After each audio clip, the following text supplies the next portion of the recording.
this too much? What's there left to say? Throw your stones the river, like me it drifts away. I would watch you stare, I would watch you stare. Oh, but there's no one there. We can figure this out. Put your feet down.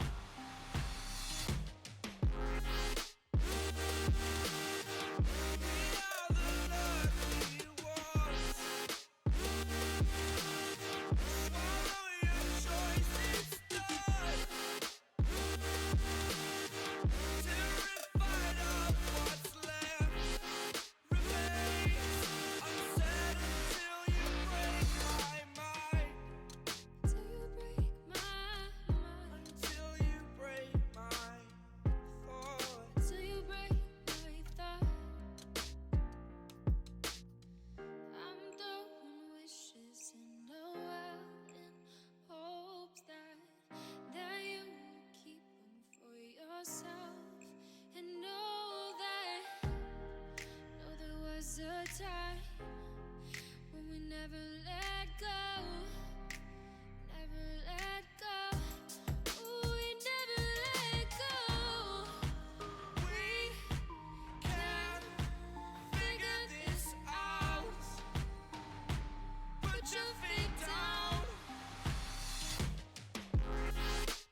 free and dive into the sky. Hear the wind crying out its prayer. Why are we so ashamed to be alive? Break the chains and our freedom's ours to take.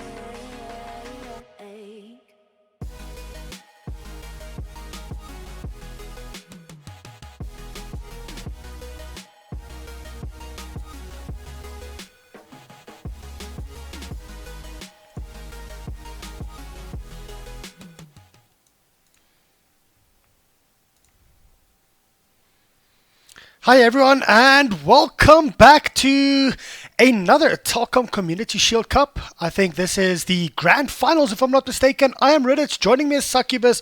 How are you doing, Succubus? I'm doing absolutely fantastic, thanks for asking. Yes, indeed, this is the grand final.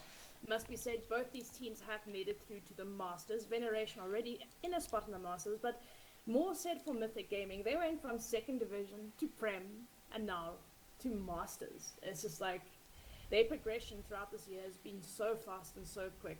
I don't think any other team so far has made it to Masters this fast. So I mean, well played to them, and they've secured themselves a spot.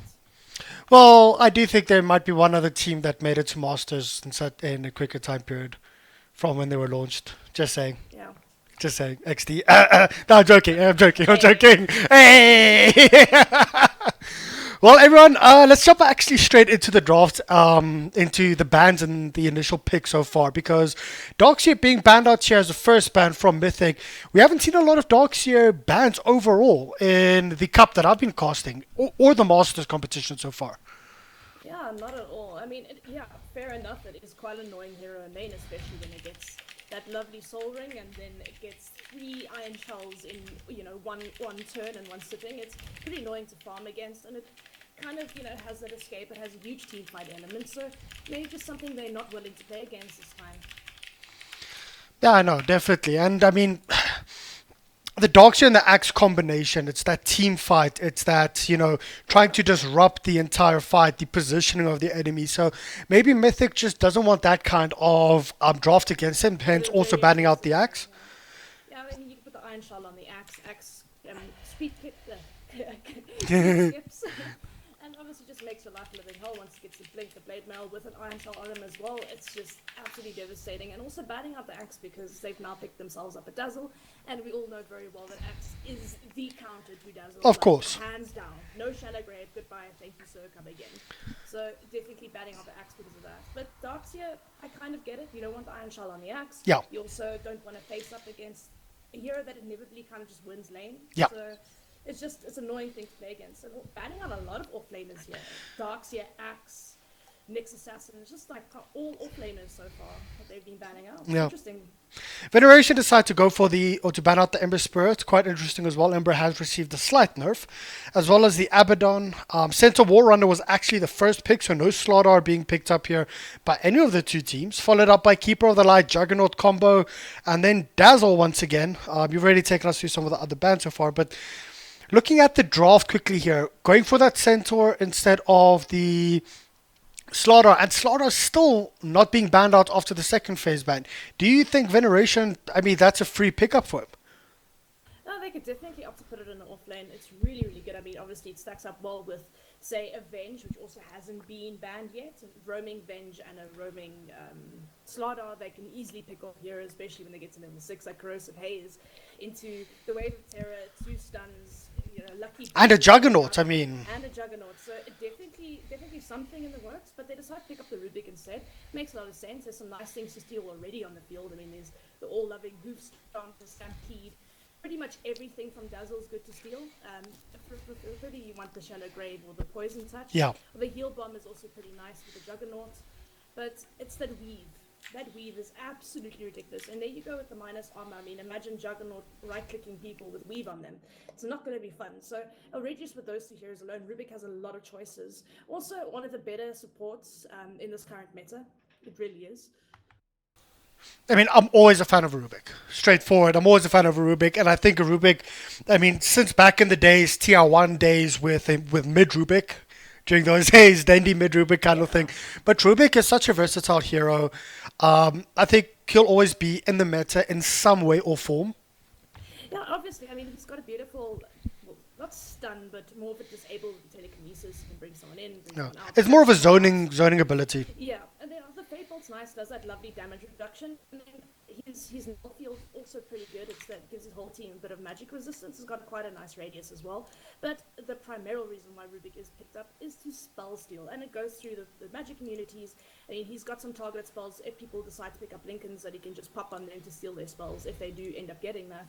Of course, it's a good rotating support as well, just due to the fact that it's got telekinesis and the Fate Bolt. So, but they haven't got a good roaming pair. Keeper can't really do much except maybe Mana Leak. And, you know, level 1 Mana Leak, it's nice, but it's not enough to get a first blood unless you've got a Rubik to, you know, bring him back, make the Juggernaut. So, yeah, it's not the best roaming pair in the world, but as I say, that Mythic Gaming pick up one of the best roamers in the current meta, and that would be the Earth Spirit. This guy can create havoc around the map.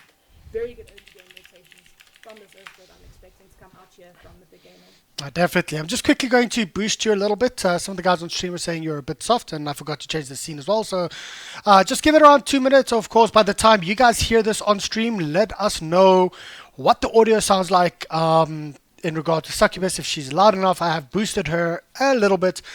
But Succubus, take us through the rest of the picks so far so that I can just finish boosting you a bit. Yeah, not a problem. I mean, here we've got Veneration with the all-important Magnus. Now, I'm pretty interested to see where this guy's going to go. He could either go mid or he could go the off-lane position. I prefer him, honestly, to be going mid here. Maybe not, since there is a Tinker. Tinker's just going to laser him. He can't really right-click, but he is able to get a lot of levels, and he has got the Shockwave to farm if he really needs it, but he's going to have to watch out for rotations from the Earth Spirit. So I suspect that Dazzle's pretty much going to be staying in the lane for one of the carries, just helping the carry out. And then we have the Earth Spirit roaming. You could also rotate mid if people start getting annoying, expecting maybe the Keeper or the Root rotating quite a bit as well. But yeah, I mean, Keeper for me is a good support these days as well, especially with the Mana Leak. That Chakra Magic giving that cooldown reduction, and doesn't really restore mana anymore. It gives you a temporary mana pool, so that's also really nice to work with. So you kind of don't use your mana essentially. But yeah, this is a pretty devastating combo here. Phantom Assassin. I mean, strike into heal bomb. Like that's not a fun combo to deal with. And she's hard enough to kill with right click damage. Then you've got a Shadow Grave to worry about, plus the heal. It's nice the Juggernaut does go through her evasion. There's no real natural silver edge carriers here yet on Veneration, so you can't really disable her passive, but the Jug ulti does go through it, which is nice. But then there's always the Dazzle to worry about with the Shadow Grave, so killing this PA is going to be it's going to be a tough order. And then you've got a Tinker as well, which, you know, biggest space creator on the map. Yeah, but I mean, you could basically say the exact same thing for, you know, Veneration in regards with the Magnus getting a good RP on. And guys, please stop always focusing on a 4 or 5 man RP. That will hardly ever happen, or should hardly ever happen. But just getting 2 heroes off. Just 2 heroes, even if like you get one and a really big kill, like on the Tinker, for instance, use your RP on the Tinker. Exactly. Something like that. Just get that guy down, because it is almost impossible to push against the Tinker. So if you kill him, that's easy push. I mean, you also have the other Keeper of the Light that can constantly mana leak the Dazzle. Dazzle does have mana issues. You have the Rubik as well that can steal that back. You have Muzzy's Invoker being picked up now. So there's, you know, pros and cons on both of these lineups. I think it will come down to execution, because it's you know, completely different in my opinion. One is more of a ganking lineup from Mythic versus a team fight oriented lineup from Veneration. Well, look, Mythic Gaming also have a significant amount of team fight. I mean, you get Tinker with, say, an Aghanim's Bloodstone, that type of thing, and he can have 4 rockets, blazes that bounce. Earth Spirit's got a pretty good ulti that magnetize goes all over the place. You got the Stampede, the huge initiation from the Centaur Warrunner. I mean, they've got pretty good team fight here as well. I mean, PA gets Battle Fury. That's also pretty good, but Magnus and Paolo on Juggernauts, that's going to be pretty devastating. Then you got the Alacrity for the Juggernaut as well, so you're going to have an empowered Juggernaut with Alacrity on him. That's going to be a very hard thing to counter. I mean, he does a massive amount of damage with those 2 skills. But Invoker, for me, one of the biggest team fight controllers you have there, especially when he gets that Aghanim Scepter up. It's going to be hard. I mean, BKBs are going to have to come out relatively soon here, especially for the PA, because she suffers quite extensively from nuke damage. And Invoker can nuke with the best of them. So it's going to be a hard game for her until she gets, that BKB. Because, I mean, I suspect Tornado's EMP's coming out, where she's not going to have any mana either. So it's going to be hard. So we've got Keeper of the Light to basically mana leak, Blinding Light. You're standing there with less than half mana. Then you've got Invoker to, just completely devastate your team fight with some Ice Walls, some Tornadoes, some EMPs. It's going to be hard. They're going to need to get those BKBs up pretty fast. Yeah. Well, guys, for everyone watching and joining us right now, this is, of course, the Telkom Community Shield Grand Finals. Between VNR and Mythic. So I'm going to take everyone through the side of VNR here quickly. It's going to be Muzzy running the Invoker, Wazoo on the Keeper of the Light, Kotta running the Juggernaut. I mean, a lot of people, didn't think Kotta would actually join the pro scene, so to speak, but it's good seeing him in here. The pub star is in now. There you go. Clown Galore on the Rubik, and last but not least, Panda on the Magnus. Yeah, and then I mean, it's pretty cool, like, to see these two teams come up and face each other. Especially, like I said, Mythic has come a long way in the scene, in a very short amount of time. So I mean, well played to them. Anyway, guys, without further ado, we have Kunshan on that Mid-Tinker, Levi on the Center Warrunner, Precious Petunia on that Phantom Assassin, a Monster on the Earth Spirit, and last but not least, our boy himself, Mr. Sargon, playing the Dazzle. Oh, there you go, guys, and just got a little bit of feedback. Just here to maybe put my volume a little bit down, and last time Saki was rating so hard. Don't mess up so bad, then, Sargon. Oh, shame. But it looks like they're not going to be contesting any ruins today. They're just going to stay back. It looks like maybe you're going to have 1337. Okay, now he's just getting a nice little D ward instantly in the mid lane here for himself. So pick himself up a nice 100 gold. Yeah, it does look like we have Muzzy that got that ruin over there, and then we have Muzzy, Kunshan, Kotta, and Precious Petunia all picking up the ruin. So no contesting today. oh, And yeah. it looks like okay. Kunshan's block is slightly better than Muzzy's block at the moment. The creeps are gonna meet almost on the high ground there for Kunshan. So a nice little start. It's gonna be quite hard for Muzzy with that laser.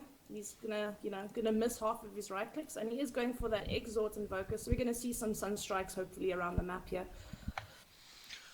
Well, I mean, looking at this matchup between Invoker and Tinker, overall, it should be a semi-even matchup. It will just depend who can get the early start off, and I think Tinker should always have the advantage, in my opinion, in let's say the first 3 levels. But after that, I think Invoker can start pressuring out to Tinker just a little bit, and then it should go back to even. What are your thoughts on that, though?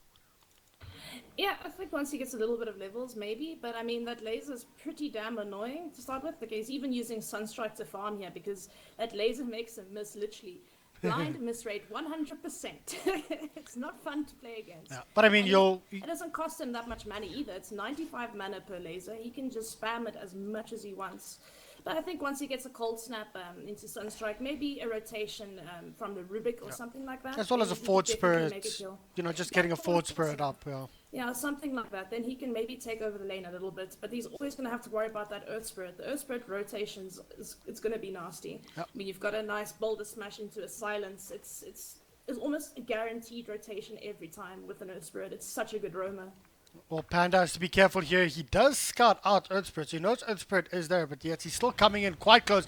There you go. Earth Spirit actually does roll in onto Panda. Panda's still only level 1, so extremely dangerous play coming through from him, and he might actually get out of this one alive. He is ticking down a little bit to damage. Nope. He'll actually get off. He got Skewer level 1, plus he's got that all-important Poor Man shield, so he's pretty safe. Almost didn't use the shrine. Looks like 137 is there to give him the healing soul. Such a good support. So no shrine used just yet. So the guys are still saying you're soft and I'm extremely loud. I've put my mic like extremely soft, and I do apologize for that. I will try and see if I can get that changed. I've never heard this before. Everyone always complains my mic is too loud, especially in game. Like I have to push to talk on TeamSpeak constantly because it echoes like I've boosted you +7 on TeamSpeak. Yeah, it's okay, but it looks like we have a small little engagement here. Oof. Yep, Precious that Patrino should- going ham. Should be okay. Good skewer coming through there onto the Earth Spirit. Earth Spirit actually taking 3 tower hits. Well, no, 2 tower hits.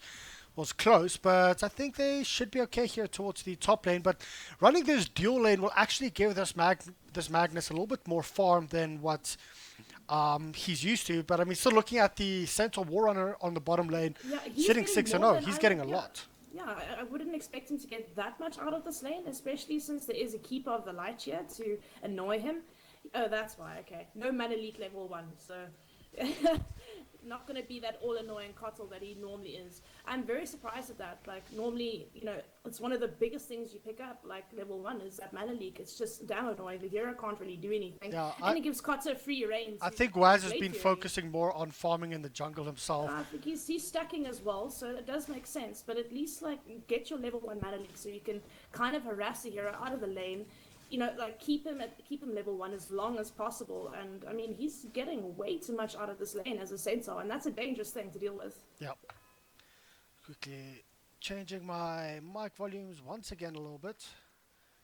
Okay, so And then on the mid lane here, I mean, Yep. it is evening out now. I mean, yes, Tinker does have more denies than Invoker, but they're pretty much sitting even on CS at the moment. yeah, I mean, sitting at that 18 and 4, 19 and 4 versus 19 and 10. Invoker will be fine with that, actually getting enough last hits. Well, it's actually really funny. We have 2 of the M Guards heroes in one lane here. Yeah, We have Tinker the Tinker and the and Invoker. Invoker. I actually wanted to bring that up when they picked up the Tinker. I'm like, ooh, is that like a going in block towards pick, Muzzy? maybe? But yeah, then They again, did not ban the Invokers, so no. They decided to ban 3 offlaners, so it is kind of strange, you know, that you ban 3 offlaners, but I mean, it's up to them, and they obviously know more than we do. But, you know, Muzzy, according to his old MGO, Mr. Anthony, this is his best hero, which is Invoker. So we'll have to see how he plays it. Oh, but Panda, let's have a look Panda here. getting Yeah, low. I've been focusing on him for quite a while, but I mean, he still has that skewer, and he should be okay. He has healed himself up. There is no shrine. Keep that though in mind, but I don't think they would know that until now.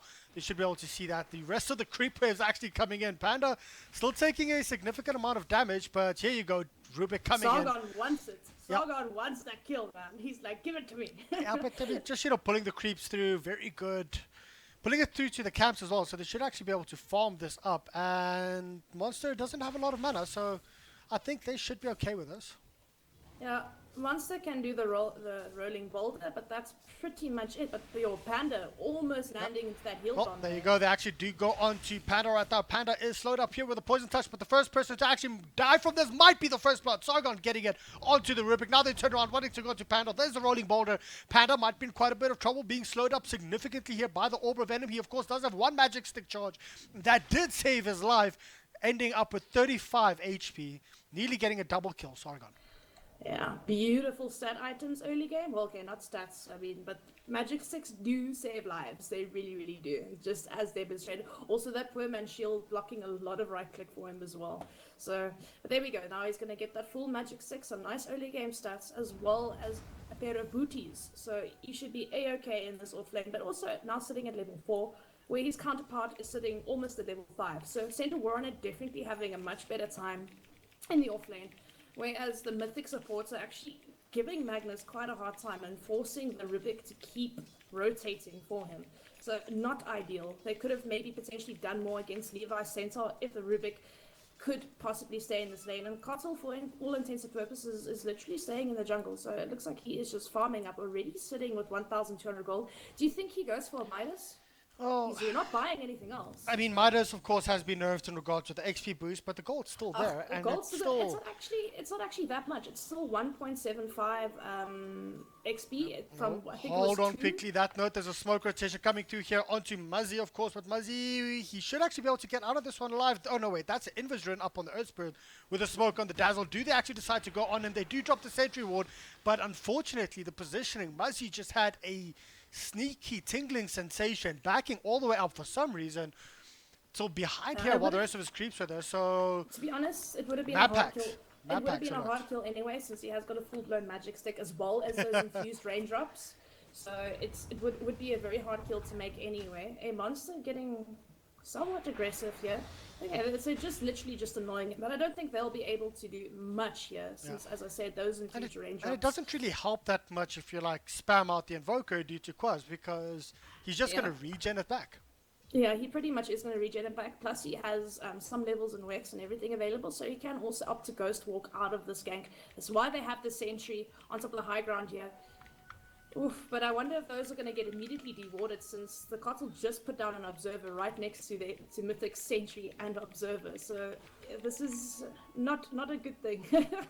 Shame. It's going to be the second. It's going to be the second ward dewarded here by Sargon. But I mean, let's have a look at the net worth quickly right now. It's around 8.5 minutes in. Leading the net worth chart is, of course, the pub star himself, Mr. Kotza, sitting on 3,000, close to 3,800.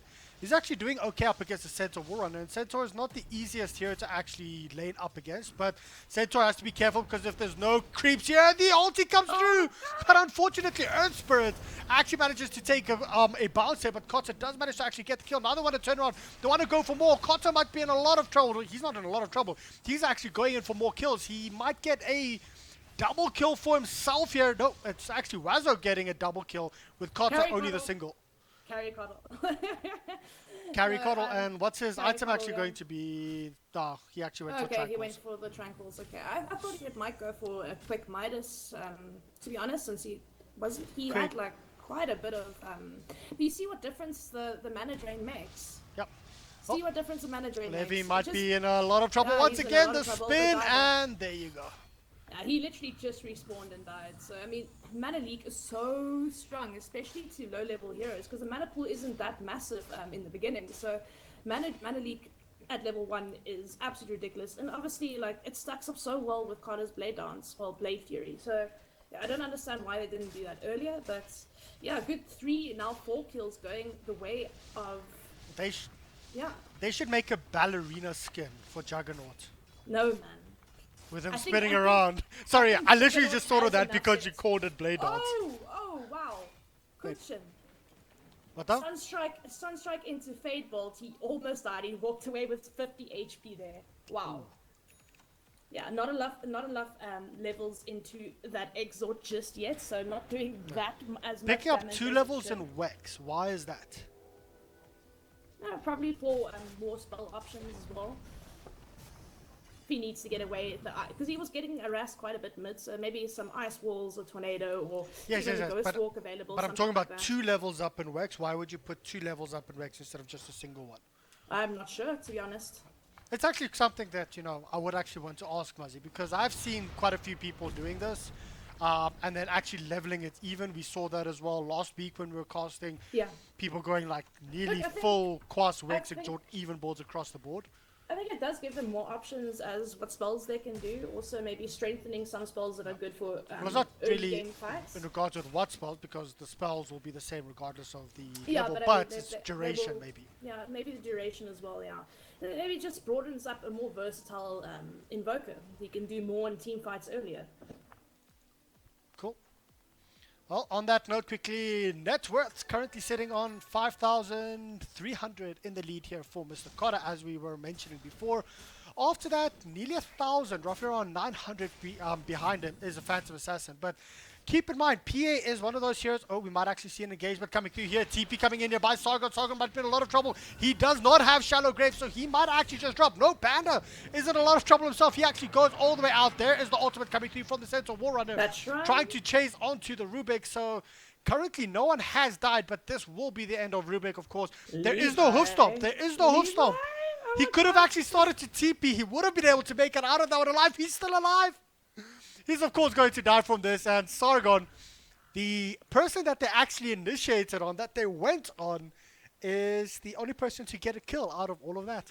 Well, it created a lot of space here for the Kotter. He just took the first tower of the game. So I mean, it was not space created essentially.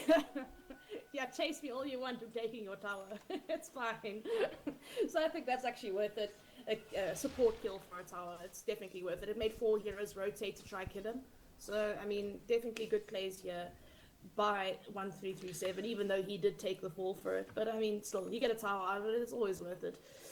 But yeah, I mean, I'm surprised that Sargon hasn't. Again, he now is level Shallow Grave, but I mean, only I would normally go 1-1-1, you know, just to have all three options to me, and then start maxing the shallow wave, the heal bomb after that. But definitely, like even in the lane where they got the 4 kills. Well, he Rubik also might didn't be in have a Shallow lot of Grave. trouble right there. Precious Petunia actually getting the kill.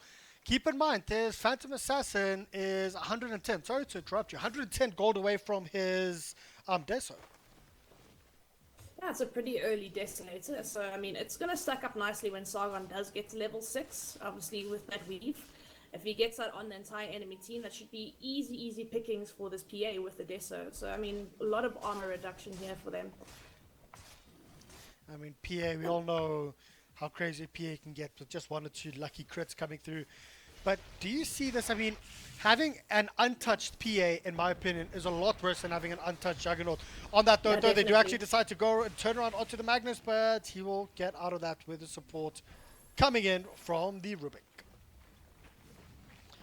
This is a hard, tall order here. Hold on, we've got an engagement. Your Centaur TPing out there just in time. Did Kotta actually have ulti? Yes, he did. Okay, wonder why he didn't use it. That's interesting. Could have maybe made a kill onto Levi there if he just used his ulti. I don't know, maybe he didn't have enough mana. Maybe Chakra was on cooldown. I don't know what happened there. Only saw the TP out. But yeah, this is tall. Like it's gonna be really hard for them to.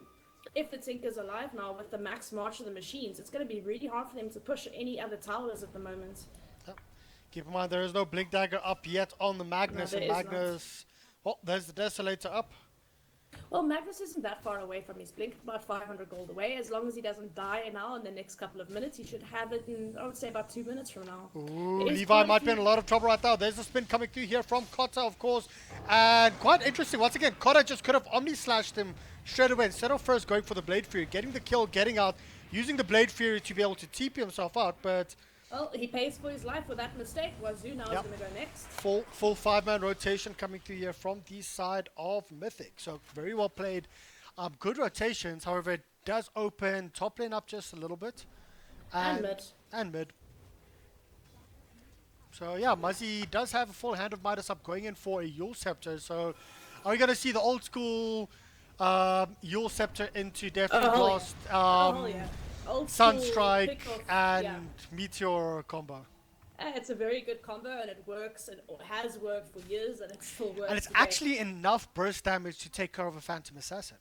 It's enough, or more than enough burst damage. Phantom Assassin, that's what I said earlier when they were drafting it. She suffers heavily from the nuke damage, and especially with an Invoker that's out leveling her quite a bit here. Obviously, with the Hand of Midas rotation, Coast Walk, you ain't gonna get him now. Yep, did drop a sentry ward, but extremely late drop. You know, Yeah, you just need putting you it need down. dust. You need dust A to slow him down, and B dust doesn't go away; it follows him. So, yeah, dropping a sentry against an Invoker is not gonna work. His movement speed is absolutely ridiculous as well. So, yeah, you're not gonna catch him with a sentry unless you have a stun or some form of lockdown. But the only real stun they have is the Boulder Smash. Maybe the Centaur Warrunner, but who's also quite far away from his Blink Dagger. He's about 800 away, so not going to have that catch or engagement yet to catch out this Invoker. But single RP now used on this PA. There's the combo we were talking about. Just exploded.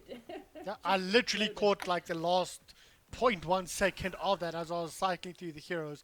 I do see that Magnus has his Blink Dagger up now, luckily, so we should see a lot more engagements, especially around that reverse polarity coming up. Tinker, another item we haven't brought up yet is the Boots of Travel.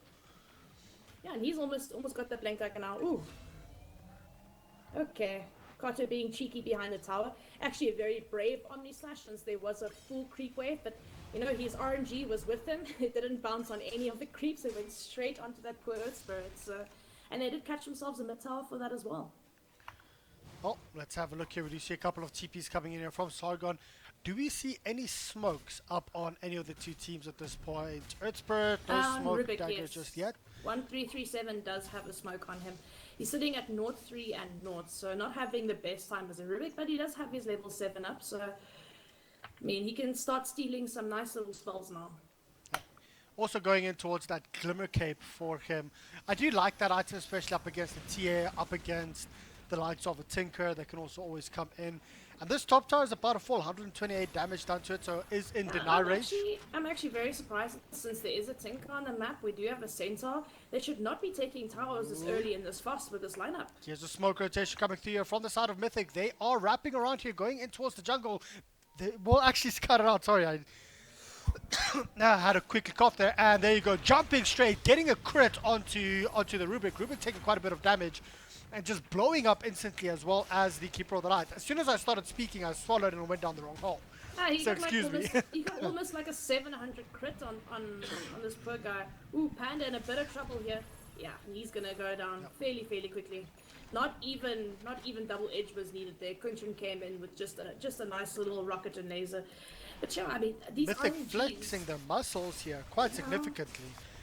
I mean, first we have Cotter omni-slashing with an entire creep wave and not landing on one creep, and then we have the I think he 700 got crit sick and 18 tired because he minutes. missed 2 Omni Slash, or he missed 2 kills on the bottom lane that he just could have Omni Slashed So for. what you say is Gaben gave him a break and decided to give him RNG. This never happens to me though with PA. Like I always have to hit 3 or 4 times before I even get one crit, and then it's like a 300 or something like ridiculous. You know, when I've got like this massive amount of damage, I never get the 1,000 or 800 crits. It's basically on my I get it on stifling creeps. daggers. I get a lot it of on creeps. yeah, and especially with a stifling dagger. But let me right click a hero. Never. Stifling Dagger can be absolutely devastating, especially when she levels up that beautiful talent tree of hers when she gets a double strike Stifling Dagger. It's like 2 daggers there. And then obviously when she does get to level 25, it's pretty damn farm. So those daggers are really starting to hurt when it gets to that point. But yeah, I would definitely always go for the double dagger instead of 25 agility. I don't know. Depends on the game, but Double daggers average- means on average, potential double daggers. crits. yeah. Potential. Oh, here we go. Blow up the PA. There we go. Keep Yule on missing Scepter. the PA. Keep the PA kills. It's the classic Yule Scepter Invoker. I mean, it's nice to see this again. We haven't seen it in a while. We've seen mostly the blinks, the Aghanim, the Rush Aghanim Scepter's first item, that type of thing in the last couple of months. But it's nice and refreshing to see the Yules come out again. You know, No, but I mean, up against the PA where you Yeah, don't you have need the it. right click to actually take her on right you now. don't have a Lina or anything like that just to completely explode her, you know, anything like that. You definitely need your Invoker to build into that single target. Oof, Rubik. Rubik literally nearly gets combo just by a single combo coming through here from the Tinker. Yeah. Tinker will hit level 15 right now as well, so we'll have that plus 4% spell amplification coming up. That's going to hurt the supports from the side of Yanar. Yeah, that's really gonna hurt. Oof, ouch, yeah. 4%. That's quite big. And he's obviously got that 8 intelligence as well, so he's got a bit more mana regeneration. It does look like he's also going for the ether lens, so that range is also going to be absolutely ridiculous. Yeah, the Sinker is not going to be fun to play against in the next couple of minutes. Dragonaut's also gone for that plus 7 armor talent himself, but towards the bottom lane, Muzzy is being engaged upon. Unfortunately, Centaur does not have any dust or sentries to counter this, and Muzzy will just TP out. Going in for that full axe first before getting any kinds of boots of travel up.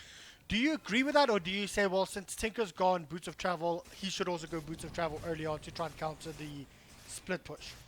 Look, I do like the blink boost of travel, and I do like the ether lens.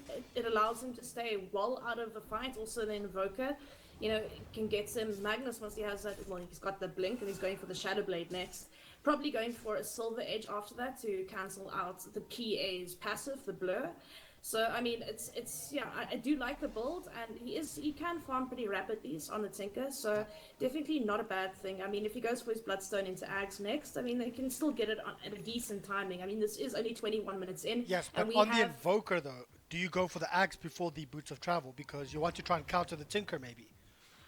yeah, definitely the Ags makes a lot of sense. I mean, like we were talking about before, we've seen the Ags rush like in almost every game before any other item. We have boots, Midas, and Ags on an Invoker, like almost every time, and then a Blink Dagger, you know, that type of thing. And then only later we see the boots of travel. So yeah, definitely against the Tinker, it's a good thing to go for. Also, it gives them way more team fight options with the Aghanim Scepter. But like I said before, the Yule Scepter, definitely a good thing against the PA.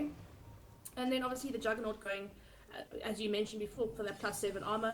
Very good against the Desolator, and of course we've got the Weave to worry about, which is now leveled up onto the Dazzle. So you're gonna have quite a bit of armor reduction on that team. So any armor-based items is what you need right now. And I mean, Cutter is actually pretty farmed as well. He's got his Blink Dagger as well as that Manticile, so he'll be able to evade quite a bit if they do decide to get an Orchid or something against him. Yep. Well, these are two smokes that, or the smoke from the side of VNR has actually just got off, but both the two teams smoked up, looking for each other. Directions. Opposite directions, and This Cotter's happens so just, often. yeah. But But it looks like Rush is going to be the option for the Cutter. So I think they're just gonna hang around you and make sure that basically that Mythic can't do anything about it. It looks like they're just going to take the tower here. They must know something is up. No one's coming to defend this. No they Glyph? immediately TP into Shrine here. no Glyph was But actually it's too used late. by VNR on the bottom tier 1 tower, No, even if they could. it's a free glyph. Why not use it? Yeah. But they did know, smell something was up. They started TPing into the shrine, but it was way too late. Carter had literally 2 right clicks away when they started TPing in. So yeah, free rush. And the push mid is the call here from the side of VNR. Wazoo charging up that Illuminate, working up towards his Aghanim Scepter. Will have it in roughly around 900 gold. So having that Keeper of the Light probably will get a gem up as well after that, just to get that little bit more vision Yeah, up. definitely. Take map control, especially up against the Tinker. Yeah, I mean, Cottle with Aghanim Scepter and obviously the gem is something you really want. As soon as you get the Ags on the Cottle, you get that gem onto your side, because it just gives you so much more map control and vision. Like I said, Precious especially Petunia might be in a against lot of teams. trouble right now. There's the Omni Slash coming straight through onto the Phantom Assassin. Phantom Assassin might be going down, trying to get a blink out somewhere, but unfortunately no one is close enough. PA is going to be the first one to fall. Now the combos out to the Dazzle, blowing the Dazzle up instantly, and Tinker might be in a lot of trouble himself. Does manage to actually blink out of that one, but it is going to be Juggernaut blinking forward, going toe-to-toe with him. Of course, having that Aegis of the Immortal up, not really the person that you want to focus, and this might just be a call to go high ground, because was the PA is still very- down for 25 Yeah, seconds. but that was very out of position there from Precious Petunia. I mean, like he knew the Aegis was, they just took Aegis. They were pushing down mid. Being over there was not the greatest idea ever. Obviously, they're going to spot you out. I mean, they're right there in the first place. And then, I don't know what was going through Sargon's head. He just decided to, walk up onto the high ground after his PA just died to the whole team. She's not alive anymore. You can't get your shallow grave off. So, I mean, walking up onto the high ground there, it's just basically walking into death. So, very questionable choices by the side here. But, I mean, maybe they can turn it around. But definitely not the best option here. You think we go for some Tinker Wards? Well, if you have the Keeper of the Light, you don't necessarily need it, because No, I know, yeah, but he hasn't got the, okay, he's, 30 gold away from that Aghanim Yeah. Scepter, but he hasn't got the gem just yet. True, and I mean, this Rubik is literally sacrificing everything at this point in that position 5, so maybe actually going for those wards, yeah, but Well, we I might see an must- engagement. There's Tinker, blink straight in onto 2 heroes. They don't actually see him. There you go. Actually scouting him out. Tinker might be in a lot of trouble right now. There's a spin coming through. Panda unfortunately missing his shockwave. There's a TP coming through. Will it actually land? No, it does not. No idea what actually happened there, but Connor's on a killing spree. Why do you need Tinker wards when you can be the Tinker ward? Panda having some psychic options, they decide to skewer all the trees away. Hey, boys, I found him. So, very easy, but Oh, Shallow Grave Blink Dagger going coming off. through, and Shallow Grave actually saving up Sargon, but the problem here is it's forced a buyback from the Tinker. They still, of course, do have the Aegis of the Immortal and taken on half the HP of the Tier 1 or the Tier 3 tower. They will back, nope, yeah, they will back out completely. But it was a buyback, so worth. Oh, I must say one thing about Connor. He's an extremely cheeky player. Like, he sees something and he goes for it. He doesn't really think twice about his moves. But he somehow gets it right.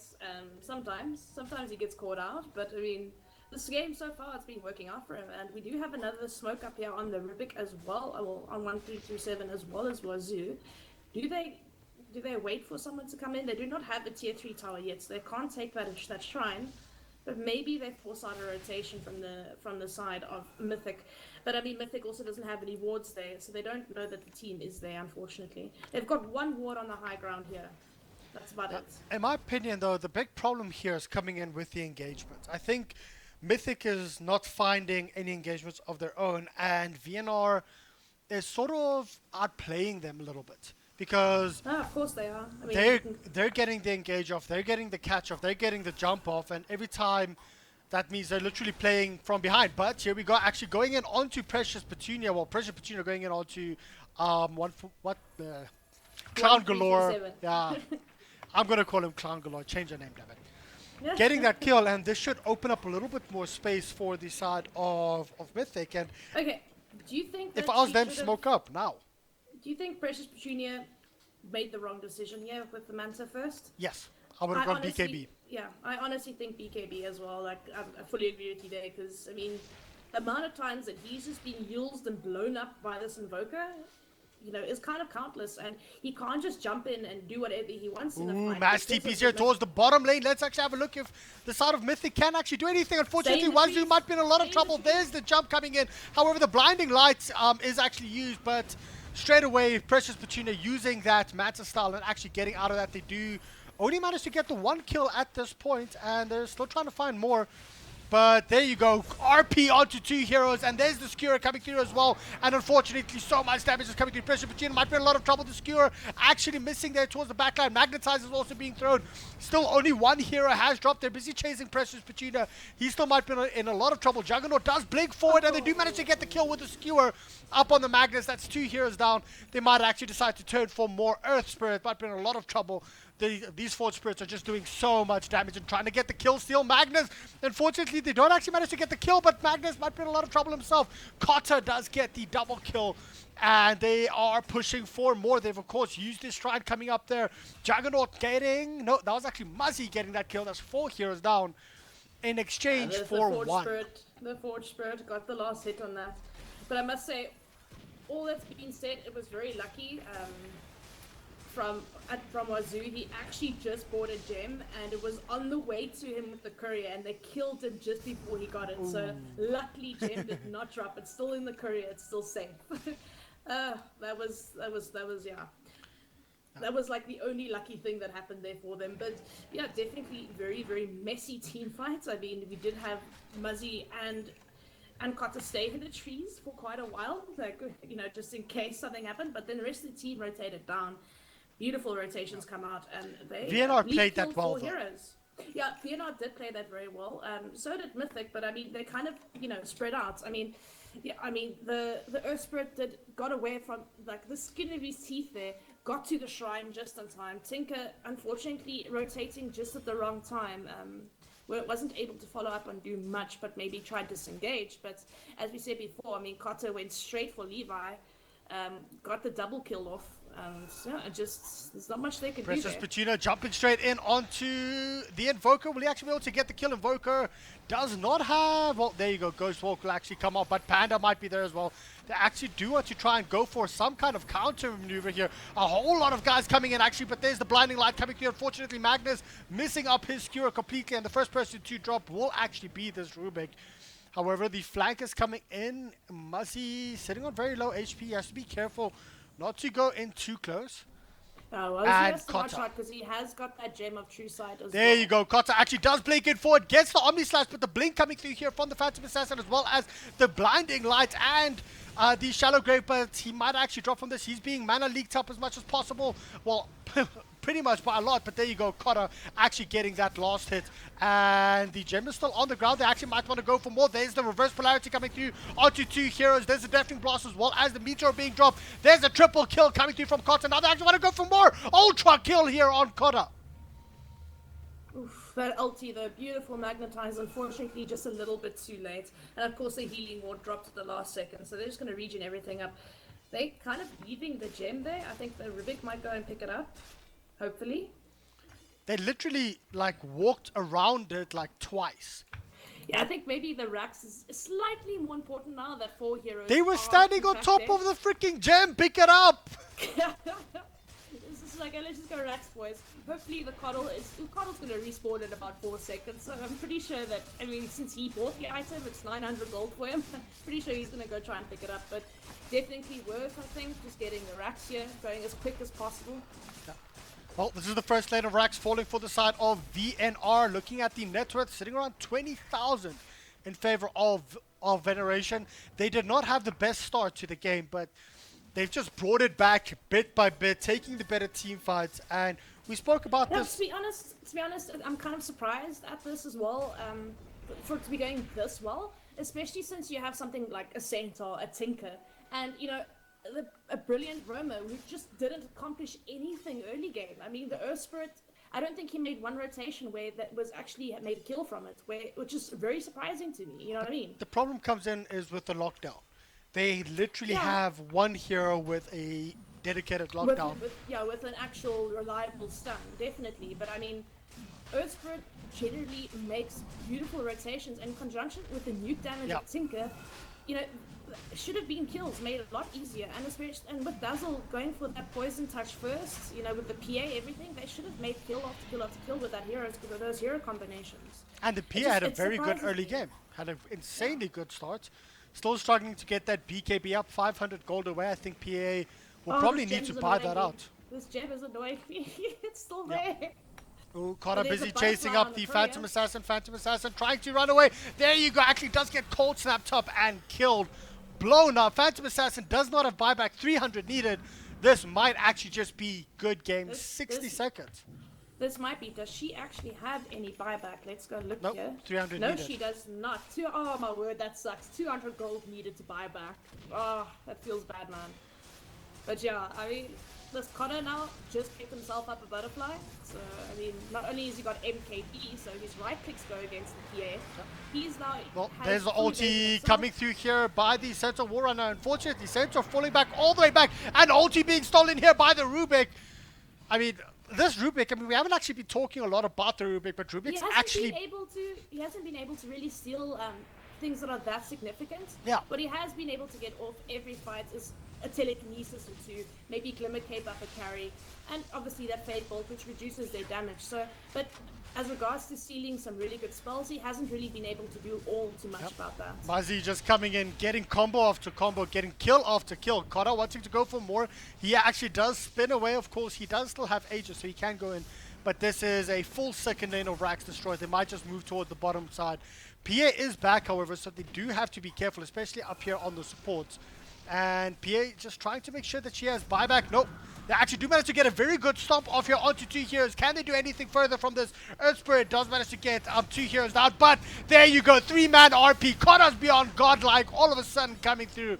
And I think that might just be GG. There you go. Yo, Panda.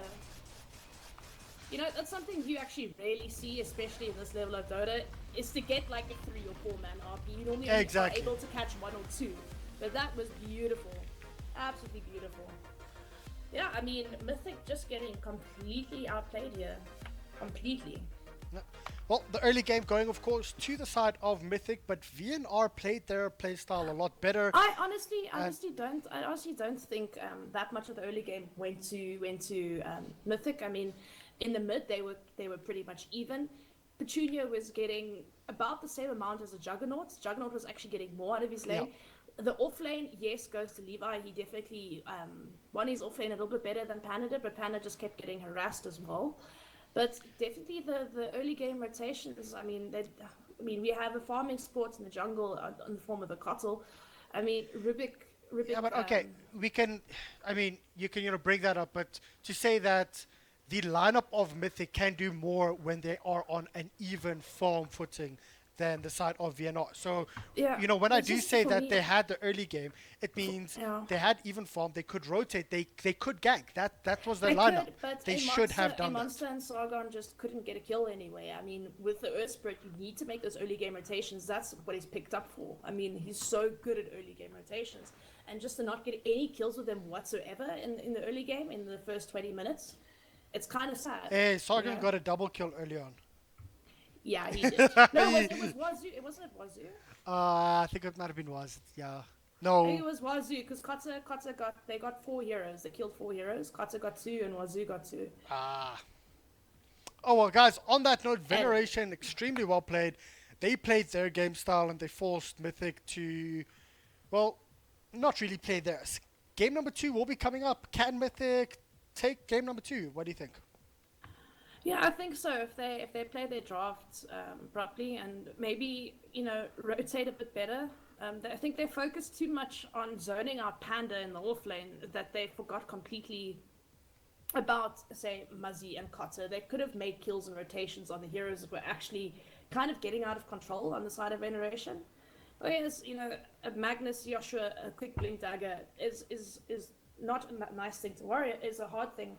But I mean, if you got a Tinker with a laser advantage on an Invoker, you can definitely make an early game rotation on mid and keep him from getting the ags and all those items. Just try prolong the game so the PA can come online, get the BKB, do the things, and get strong.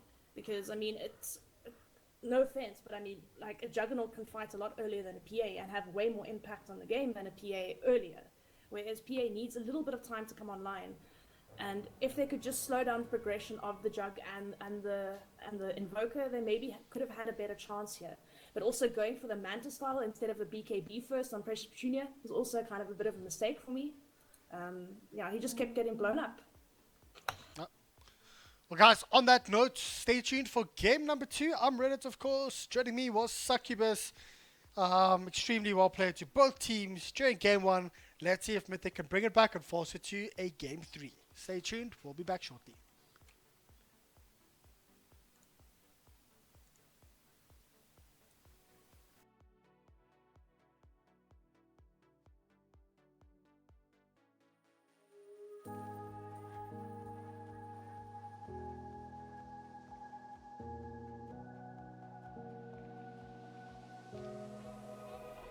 Run free and dive into the sky.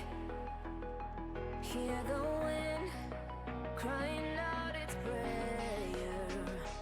Why are we so ashamed to be alive? Break the chains and our freedom's ours to take.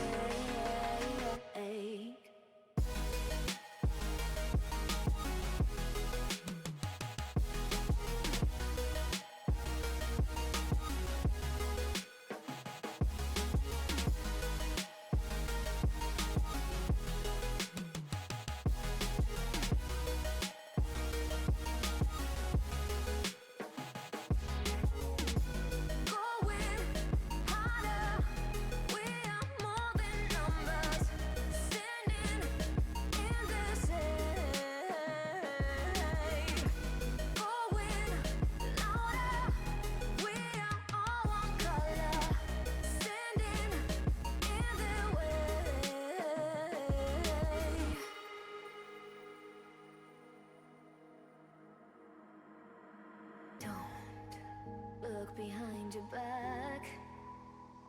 Chase a light when the world is getting darker. I have a dream where love's the only side. So take my hand, join the army of the shadows. Going harder, we are more than numbers.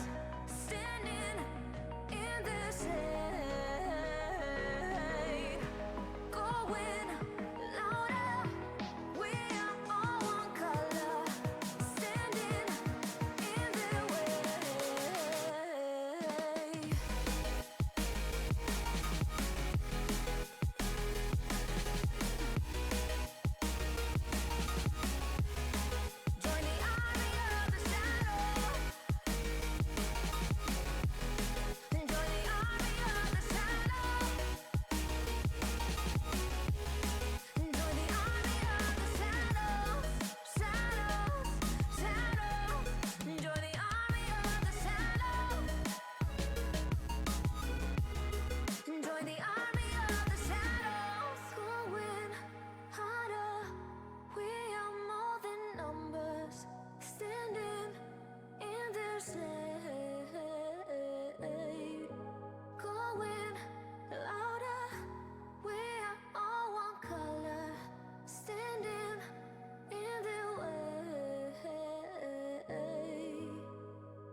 say it like that.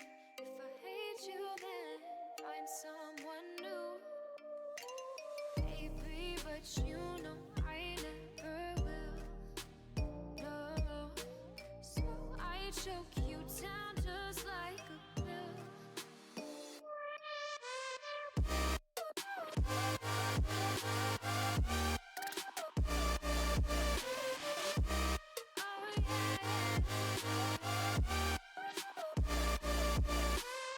Take you like a pill.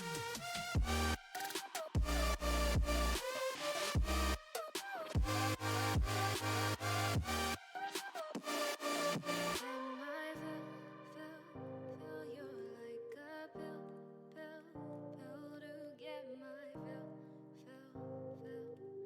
No, do me in the worst way. Don't let me sleep, never say you're sorry. Oh, maybe I'll leave, baby, but you know I never will. No, so I choke you down just like a pill.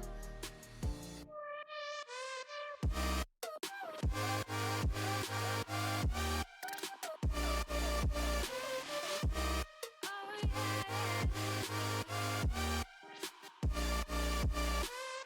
Take you like a pill.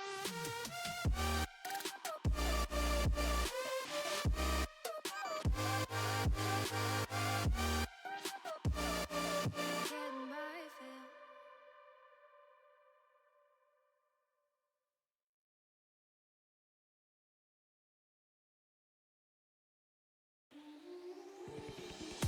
There was a time when you had me falling to the ground, like a king without a crown. Whoa, why you make it hard? Don't let me down. You might as well be lost, but I'm found. I'm waiting for your love. You just keep me hanging on, and I deserve to stay, and I'll find my way. Just know you're not alone, 'cause I'm your home. I wanna be with you always. Know you're not alone, 'cause I'm your home. Whoa.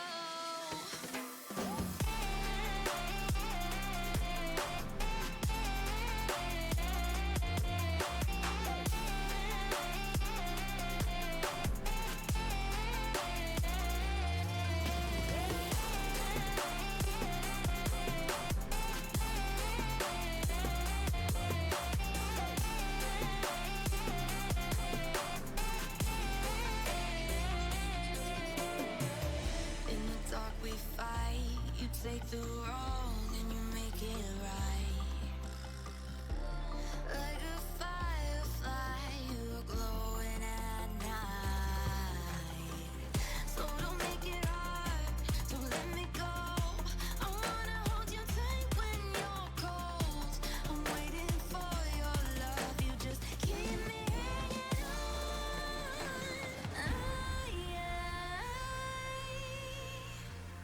I deserve to stay, and I will find my way.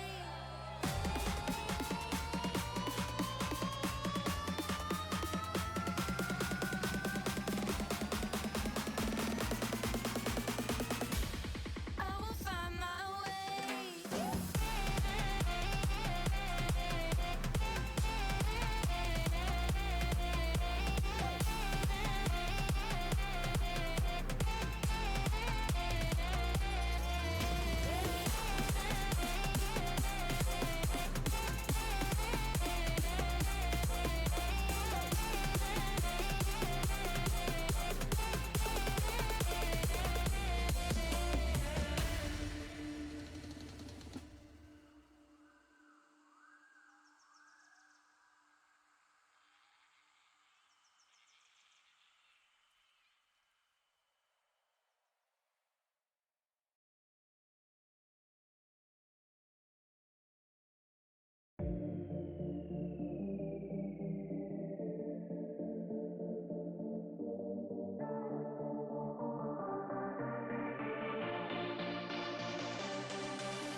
Heaven sent an angel.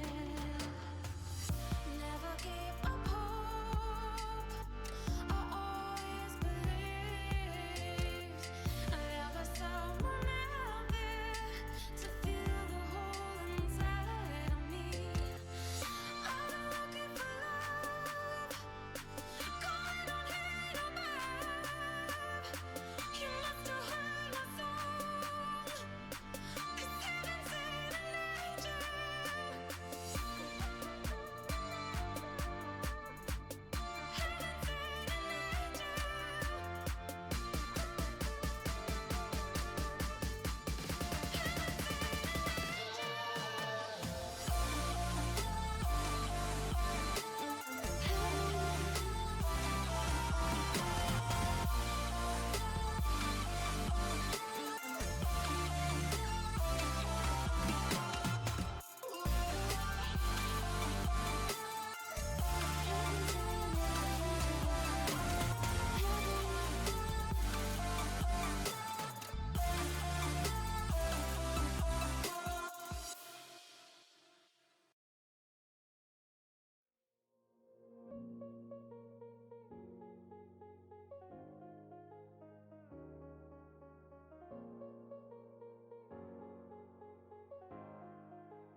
See you on the other side. Stays light, stays light. I got to keep it together, keep it together.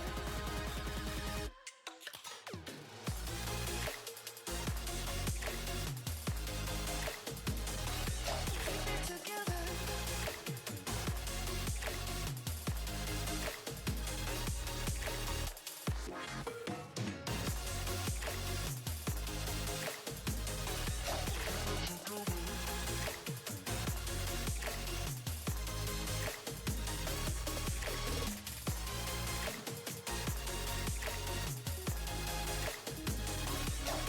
together.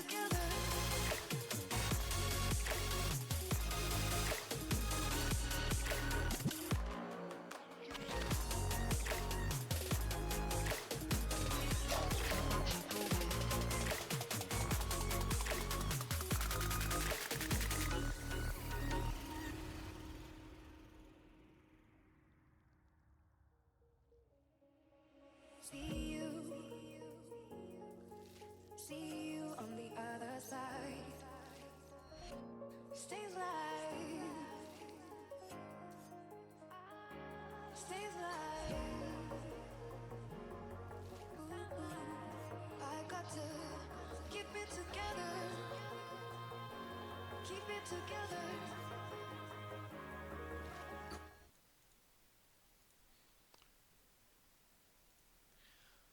All right, everyone, and welcome back. This is, of course, Game 2 between Mythic and Veneration. I'm Reddit. Joining me is Succubus. Succubus, how are you doing? I am very good, but very disappointed in our all-knowing and loving Lord Gaben for giving us a Dota 2 update in the final. Well, it just builds the hype. We've actually Builds the hype, builds the quickly suspension. gone through like the draft so far. Yeah, they've actually, I think they had enough time to think about it, sitting on TeamSpeak and, downloading the update. They're like, okay, we need to ban this, we need to pick this, we need to do that. But it's So I pretty think much this the is same gonna be very bands quick. except for the what was banned the last time instead of the Keeper of the Light? It was an Axe and Nexus Assassin. Axe. Axe and Nexus Assassin. The Keeper was used on the side of Veneration by Yeah. Wazoo himself, and pretty damn annoying Cottle, might I add. But- So definitely don't want to play against that, but we do have the Dazzle pick. If they pick the Axe here, they better pick an Axe, because otherwise they're going to ban out an Axe It next. will though be a 4 support axe, a roaming axe because of the Centaur pickup right now. But I'm Dazzle actually Axe's best combo essay. I mean, it's a classic for a reason. well, Centaur of course being first pick material once again. Last time Mythic picked him up, did not work that well in their favor. Mythic have decided to go for a Dazzle and a Viper combo. Veneration, their last pick, of course, coming up right now. Do they go for a support here, or do they just pick up the axe just to say, well, we can be greedy if we want to, we have a game advantage? That's the problem. If you pick up the centaur and the axe, where's the axe gonna go? Where's the centaur gonna go? You can't put a Offlane centaur on it. centaur, jungle axe. Yeah, but I mean, then he's just gonna get harassed in the jungle. Then he'll just pick up someone in the jungle. It's a very greedy draft. They have a game advantage. If I was them, I would throw it at Mythic and say, you know what, we're confident enough to do this. There are ways to work around a dazzle. I mean, Shadowgrave is not the end of the world. Winter Wyvern. Ah, there's your way. Yep. Winter Wyvern being picked up now, but I mean, a So Viper. there is ways. I mean, you can even nuke the dazzle so quickly, keep him disabled long enough that you can just completely explode him without having to worry about anything. So there are ways to work around a dazzle. Yes, Axe is the favored counter of a dazzle, but you know, a Winter Wyvern works pretty damn nicely as well, Yeah. and especially against, you know, things like a Viper, that type of thing that does a lot of you know, a lot of the right click damage as well. You got the Cold Embrace, and especially that Winter's Curse. It's just gonna. I mean, you Winter's Curse a Viper. Well, you Winter Curse a Dazzle with a Viper. You can take care of the Dazzle pretty damn easily, and then it opens up the rest of your team fight. But I Or mean, you can Veneration- use it to something else. Yeah. You know, Veneration basically dealt very well up against the Dazzle in game number one. Yeah. It was mostly, yeah, kick it was that, mostly so. just a, you know, joke of mine, a troll just saying, pick up the centaur and the axe. You know, they have a game advantage. It's not really being that serious. But Mythic Gaming, so first the bans coming through to very good pushing heroes being bound out by the side of Veneration in the Luna, as well as the Terrorblade. Two good cores, two good carries coming through there. Mythic decide to ban out two very good one-on-one kind of carries that can stay in the lane by themselves for a significant amount of time. The Ursa as well as the Juggernaut. So 4 carries being banned out during the phase 2. And Mythic pick up the Axe. I mean, Axe, Viper, Dazzle, that's a strong combo because Viper will be going for a Mantis style. Axe would be getting a good call of Corrosive Skin as well as the Heal Bomb. It's Not a very to mention- strong draft. Yeah, not to mention you got the Poison Touch as well as the Poison Attack with the Battle Hunger. You're not getting away from that. I'm sorry. Like, it's not happening. The amount of slow that's there is ridiculous. Well, of course, Centaur But- does have his ult to try and help out with that, but with the Yeah, but Winter then you can Wyvern always and have the the Berserker's Call as well. You know, you can just go, okay, well, you're going to ulti, I'm just going to blink on you. That's pretty much, but we have the Tusk, also another very good roaming hero. I mean, the Snowball can save a lot of people. Ice Shards obviously can trap someone, but he's picked up primarily for that extensive nuke, that Walrus Punch. It's absolutely ridiculous. But yeah, I mean, Snowball we've seen used as a huge engager or a save type Tusk. of I do like this pickup because I mean you do have the Centaur Warrunner as a disengage. You have the Winter Wyvern as a disengage if need be. You have the Tusk to try and help out if Axe, let's say, calls 1 or 2 people, and then This is followed up by interesting. a Timber Saw. So This is very interesting draft. You think that's a mid timber? to be honest, I think it could be. Thinking that Muzzy would be playing it. I haven't actually seen I was Muzzy play actually- Timber Saw before. I know who plays Timbersaw very well on Cotta. the team. That is Cotta. Cotta is a very good Timbersaw player. So I do basically suspect running that he aggro. would- I think yeah. Yeah. And we've seen him swap roles before as Muzzy goes into the core position, the position 1, and we see Cotta go to the mid position. It has happened before, especially in the Master Series. They have swap roles before, especially when, you know, when there's obviously also in the Invokers now just be banned out. But it's a weird last ban since they've already got their mid hero. Now they need their carry. So I would definitely think Cotta go into the Timber, and now we're going to pick up a Muzzy carrier now. There's still a Monkey King available. We saw how good he did with that in the Master Series. Yeah, but I mean, He did picking a up very good MK carry as Monkey King. picking up MK as the carry, I honestly think that's going way too greedy on the side of VNR. They probably need something that can sustain it. Yeah, no, they just it's an option. Yeah. It is an option, but they could opt. There's a lot of option for carry at the moment. But I just want to talk about Mythic's draft just a little bit more. But That Before lineup we go is- there, don't you think they could just leave Timber Saw for Veneration in the safe lane, still pick up a mid for Muzzy and then run aggro I with don't the know. Centaur, Wyvern and Tusk, because that would mean Wyvern and Tusk would be roaming between Look, mid and bot. An OD pickup here would be absolutely fantastic. I think OD here would be amazing, especially against strength heroes, tanky heroes like Ogre, Axe, Viper. I mean, especially against strength heroes, OD just does so brilliantly against that. I think it's a very viable pickup right now. If you're gonna look for a mid hero, and you're gonna put the Timber Saw in the safe lane, Tinker? Tinker could also work, but I mean, for me, he's gonna get harassed too much in the early game, and he's not gonna get the items in time. And looking at Mythic's draft, it's a snowballing lineup, and if you let this team snowball right now, just with these heroes alone, with the Axe and the Viper, it doesn't end well for them at all for Veneration. So they need something. Well, Mirana, that's going to be the... definitely something of worth. Yeah. I do think that this is going to be a mid Mirana, safe lane, Timber Saw with aggro try. We could actually see a safe lane Mirana. It's not unheard of. That's one thing that's very versatile with Mirana. She can basically she can go as a support, an off lane, a mid, or a safe lane carry. Look, safe lane carry Mirana, it's not as good as say an SF carry, you know, or Viper or something like that. But yeah, it's definitely viable. It does scale well late game, especially with an early Aghanim. She can pretty much blow up. I mean, she gets an arrow onto the dazzle, you know, leaps in, does a double starfall, blinks out. You know, I mean, you do have the task. You do have the task to like set that up. To set it up with shards, Winter Wyvern, Centaur. There's a lot of actual lockdown coming through from the side of Veneration. Yeah, definitely. And a lot of control from Mythic slow. My worry here is the Axe Ogre. Okay?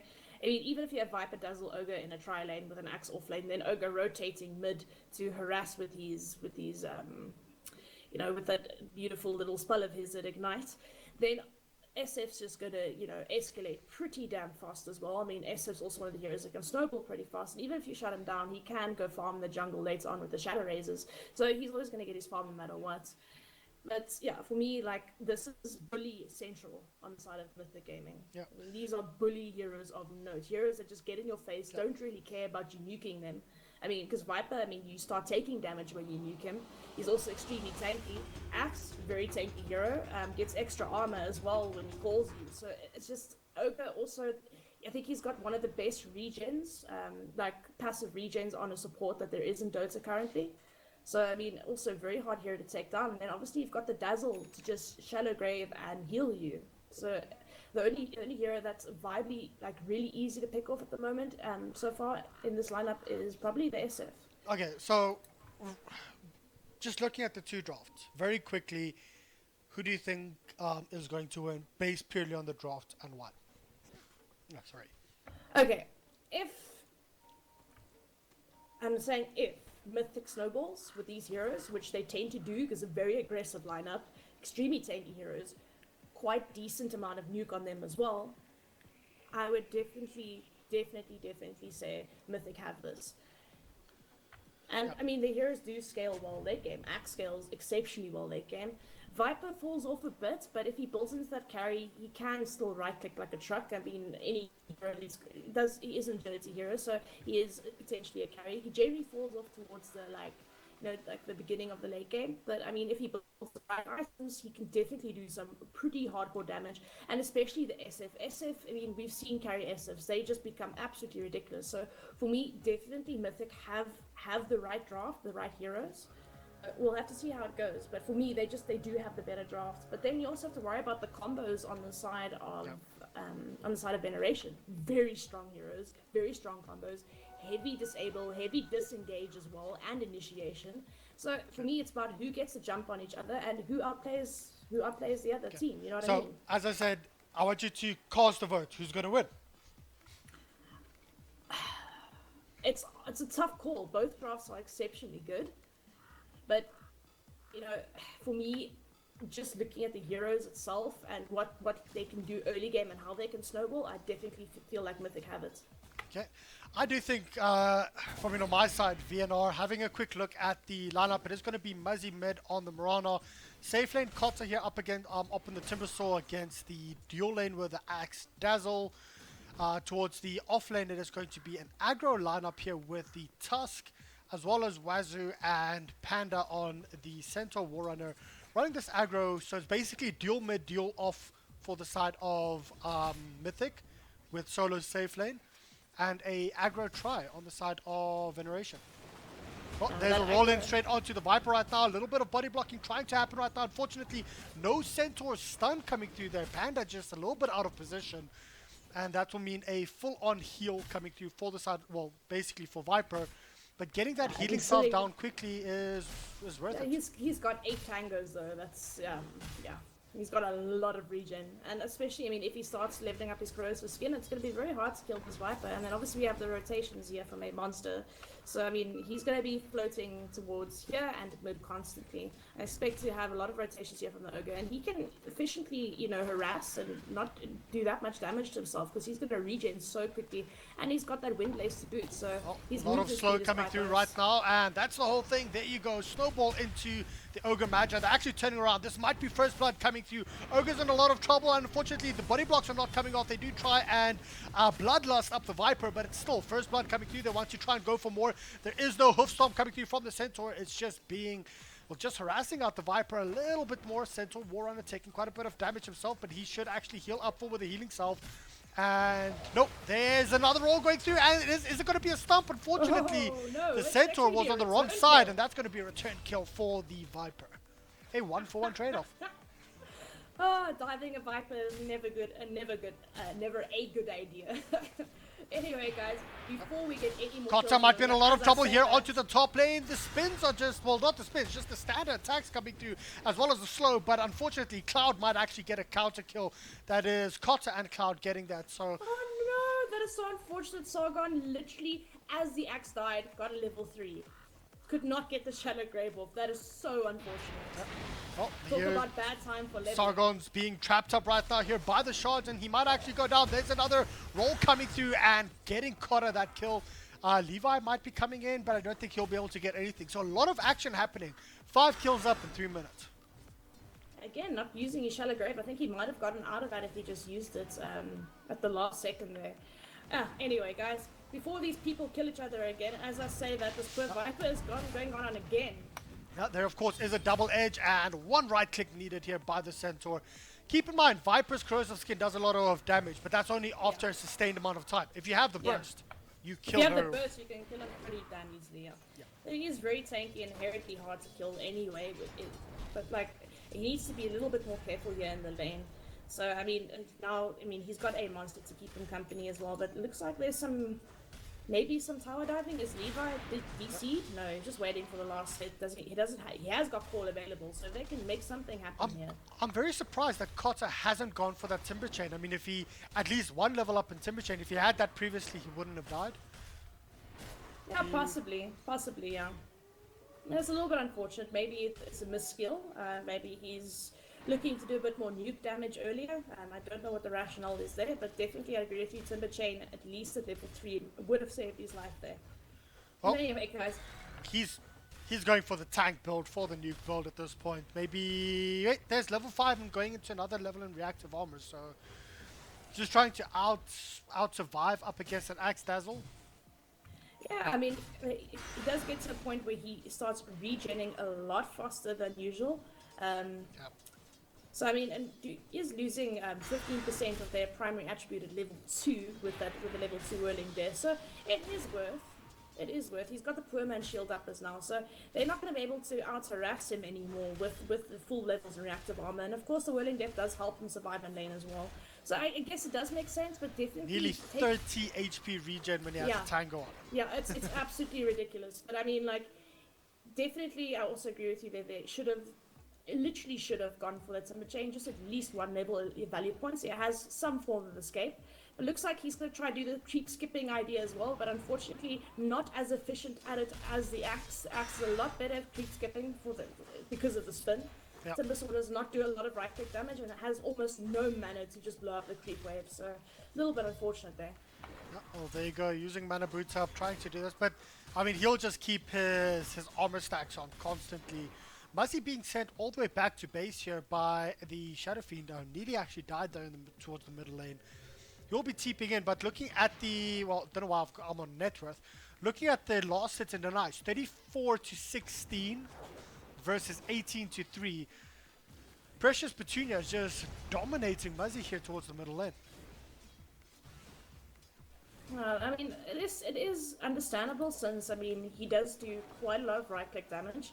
Of course, obviously that Shadow Raise is going to help him farm up early, get his souls up. He's already sitting at 26 souls. Mirana can't even hope to Panda might be in a contest lot of trouble right now here. Ogre actually gets 2 levels up in Ignite, and I think this might be enough to actually kill Panda, but he will go for the stun. I think he will just sacrifice himself. There you go, and getting Muzzy, no, Wazo actually getting the kill, but getting Muzzy that little bit of experience that he actually needed towards that lane. So getting a trade-off there. It's a support for the off lane at this point, but top lane, Kota might be in a lot of trouble here with Precious Petunia coming in. They still need a lot of attacks, but he doesn't have Timber Chain, but he's regenerating so much. They actually can't kill him, but the Ray is coming through from the Shadow Fiend, gets the kill. boom. Boom. The boom. Yeah. I used to say that a lot. I played a barbarian in Diablo. Panda on the bottom lane. Panda. They actually do manage to get the kill on the Viper, and Panda might be able to get out of this. He doesn't have a TP, Levi but does yeah, there you not go. have any mana whatsoever, so cannot chase down that centaur. Getting healed up also by Wazoo. Now they're gonna start spamming him. Like, could they make a return kill here? No, Ogre is TPing in. But yeah, I mean, as you were saying before, with Muzzy having a lot less last hits than his counterpart Precious Petunia, it's simply because Mirana cannot contest the right clicks of an SF. It's just not gonna happen.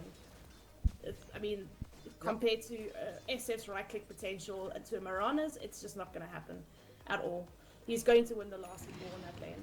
So, I mean, he's going to, I mean, he's still getting his levels, Muzzy, and I mean, he's not getting that much farm, but what he does have is that lovely scattered arrow, and of course the Starstorm that he can quickly get a nice pick off and get his farm that way, essentially. You know, get that quick Aghanim set up into Blink, and then he should be fine. I mean, once Muzzy has that Aghanim set up on the Mirana, his farm, you know, it scales pretty well. It goes exponentially well for him. So, I mean, Kuchin now swapping lanes. Looks like Kota's going to go head-to-head with this Viper. Viper has to be careful because... I was about to say, he's sitting at level 5, where Kota's sitting at level 7. Viper's going to have to be very careful here. Then Kota can burst down pretty easily. But it looks like just to try and get some solo XP on him in some farm where he doesn't get too harassed by this tri-lane with the Tusk and Panda and, of course, yeah, that Winter Wave. And it's not been fun. So if Levi definitely can survive a little bit better in this lane. Well, the pings are coming out here. That was actually them pinging out the Winter Wyverns. Of course, they did scout him out. Centaur Warrunner might be in a bit of trouble. They actually want to move a little bit closer to get a call off or a stun off. Unfortunately, they don't do it. So, a lot of action early on, but it seems like they have settled down just a little bit. Tusk is going in here towards the middle lane. There's the roll in coming straight through. Is there going to be an arrow or any kind of follow-up? Unfortunately not. There's a bunch of illusions, and Shadow Fiend is just sitting in so much damage. They will actually get the kill, but now they're turning around, going in onto the Shadow Fiend. Shadow Fiend's once again taking a lot of damage. The arrows fly through, but unfortunately it doesn't hit anyone onto Sargon. The illusions coming through there, I'm not quite sure if they actually scouted that out or not. If there were no illusions, He just would have sidestepped done. that arrow so nicely, but for a Sargon took an arrow to their face, Well, but something happened Bottom here. lane might be in a lot of trouble. 4 heroes rotations coming through, and Panda just goes for 3 levels up, double edge, gets the kill, and they will get out. So they lost one, but they gained one back. It was extremely close though up onto Precious Petunia. They nearly got that kill if they actually got the arrow. Nearly. But A-Monster getting some nice damage onto the tier 1 tower here in the mid lane. Actually, both tier 1 towers relatively at the same HP here. Yeah. I think Muzzy knew that, listen, I won't actually win the war or the mid battle. Let's try and push it out and just do damage on the tower so that we can get more map control.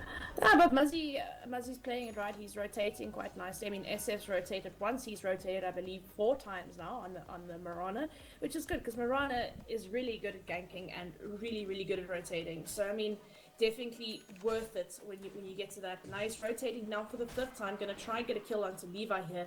Can he land the arrow?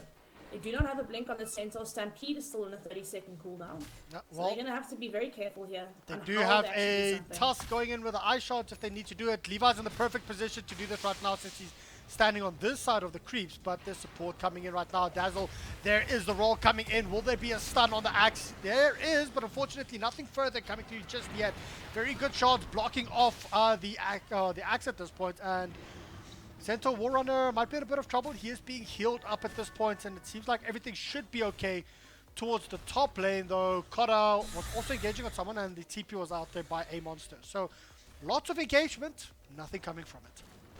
And I think coming from Reed, I think if Muzzy did not use her ulti, Panda could have been in a lot of trouble there because, you know, Axe has the dazzle there to back him up and could have actually gotten a kill there. He's on full mana as well, so definitely a good call there by Muzzy. He was also got ganked in the mid, so he had to leap out of trouble and obviously ulti as well. Picking so up that Moonlight Shadow quite early though. I think maybe being forced to pick that up. I don't know, I like Miranas that actually have the Moonlight Shadow early. It makes it easier to gank, get away if the counterparts don't have dust, that type of thing. I honestly like skilling Moonlight Shadow at like level 6, level 7. It's just for me, it's just a better option, especially for your teammates, ganking potentials, that type of thing. So yeah, for me, definitely a good skill build here. Let's have a quick look here at the wards coming through from the side of VNR. Very deep wards coming up there as well. And quite defensive wards for the side of Mythic towards the bottom lane, and a jungle ward here towards the top lane. They're actually turning, trying to go into Kotta. Kotta is going to probably try and go for Whirling Death. There you go, he actually gets a good Whirling Death off, and he's tanking it. He's just so damn tanky at this point. They can't actually do anything about this. There's 2 TPs coming in. Kotta wants to turn around. He does have a chain if he needs to use it. There's the Stampede coming through as well, and Kunchkan might be in a lot of trouble. The arrow narrowly missing, but Kotta actually did not use his Chakram, but they still managed to get the kill in the end. Arrow missing and all, but still getting a kill there on him, and Levi might be in a bit of trouble here on the Axe. He's caught in the shards as well. I don't know if they have enough damage. There's the Walrus Punch. I just don't think it is enough, and Centaur gets the kill. He has to be careful because if he uses double edge there... Oh, Muzzy. It won't actually kill him, the double edge. No, but it will put him in low enough HP for the Culling Blade. If he doesn't kill the Axe, Axe turns around and Culling Blades him. Yeah, but Axe was way below 400 HP, and that does it's a 400 damage nuke, so definitely worth it. No. And Muzzy nearly dropping on the middle lane at the same time as well. Yeah, I mean, there's no way the Axe would have survived that. There's no real magic resistance on him at the moment, and obviously does not have those infused raindrops, so it definitely will be going down to that nuke of the double edge there. Don't you think a 400 nuke every 5 seconds is a bit much? Oh, yeah, they got a kill on Kotta. Yeah, it is a bit much, but they do have the HP loss on the hero to compensate for that. But here we go, Levi just getting stun locked to all hell and easy pick off, very clean. Hey, Muzzy got an arrow that time. I think that's why he's only skilled up 1 level in arrow, because he hasn't been able to land quite a lot of them. To be honest, the skill build these days, I mean, this is how I level up my Mirana every single time.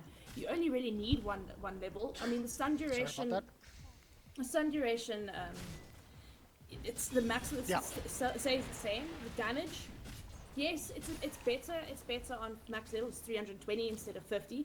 But it's still the same amount of mana. It's still the same duration according to the stun. Yep. And I mean, the leap cooldown, obviously very significant. At full level, it's 18 seconds, and you have a better movement speed bonus, better attack speed bonus as well as you scale it up. So much better. And obviously, Starstorm is the most efficient nuke, especially if you're going for the Aghanim set. So you need to have that max by the time you have the Aghanims online. So definitely maxing Arrow for me is not a good idea. I would rather go for the Starstorm. I just like that level 2. I just like that level 2 up in Arrow. It's a big difference between 50 to 140 damage. Yeah, especially with level a... 2, yes. Level 2, yes. Like now when Leap is at level 3, Starstorm is max, you've got a level in Arrow and you've got a level in ulti. Definitely after that I would go for 1 more level in Scattered Arrow and then max my Leap after that, and then obviously... So, especially with a lineup that you have a Winter Wyvern, that you have a roaming kind of lineup, you know, having that Sacred Arrow to be able to do quite a bit of damage, especially from range, especially when you're rotating through from mid. You know, that's the only reason why I like that. Second level. That's all. Yeah, the second level. It's very situational if you do the second level in it. But there's shots coming through right now. Quickly on that note, there might be an engagement coming through here, but it is a stampede that's actually going to take them out alive, and there will be no further kind of engagement. They have to be careful though, because the Viper's still chasing and might actually go onto the Winter Wyvern. Winter Wyvern does get ulted up, and are they actually going to try and do anything? No! There's the TP coming up, but unfortunately it's not going to be enough. And Clown might be in a bit of trouble himself. It's only the 1 kill though going the way of Mythic at this point. And not that much expended at the moment for them either. I mean, they didn't use... And Shadowfiend's still farming. Yeah, Shadow Fiend is still farming. We didn't even mention that right now. He's actually almost got his Silver Edge up, and that's pretty scary. I mean, the Dragon Lance is there. I don't know, would you rather... I honestly first would go for a Hurricane Pike instead of the Silver Edge for the early game, just for some mobility on him, because your supports and, you know, that type of thing are not always going to be around to protect you. Just having some mobility for me on the SF is also good. Plus, it gives them a bit of a bigger mana pool as well, and just better stats. Hurricane Pike for me is a lot more worth than getting the Silver Edge first. Yes, get the Shadow Blade, get the Dragon Lance, but then go for the Hurricane Pike and then finish off the Silver Edge and maybe build into something else later on. You know what I mean? I don't know. That's my thoughts. I don't know, what's yours? So, I like going for Silver's Edge when I'm ahead, because of the reduced cooldown on going invis the whole time. Yeah. You can roam around a lot more. You can actually go for those picks.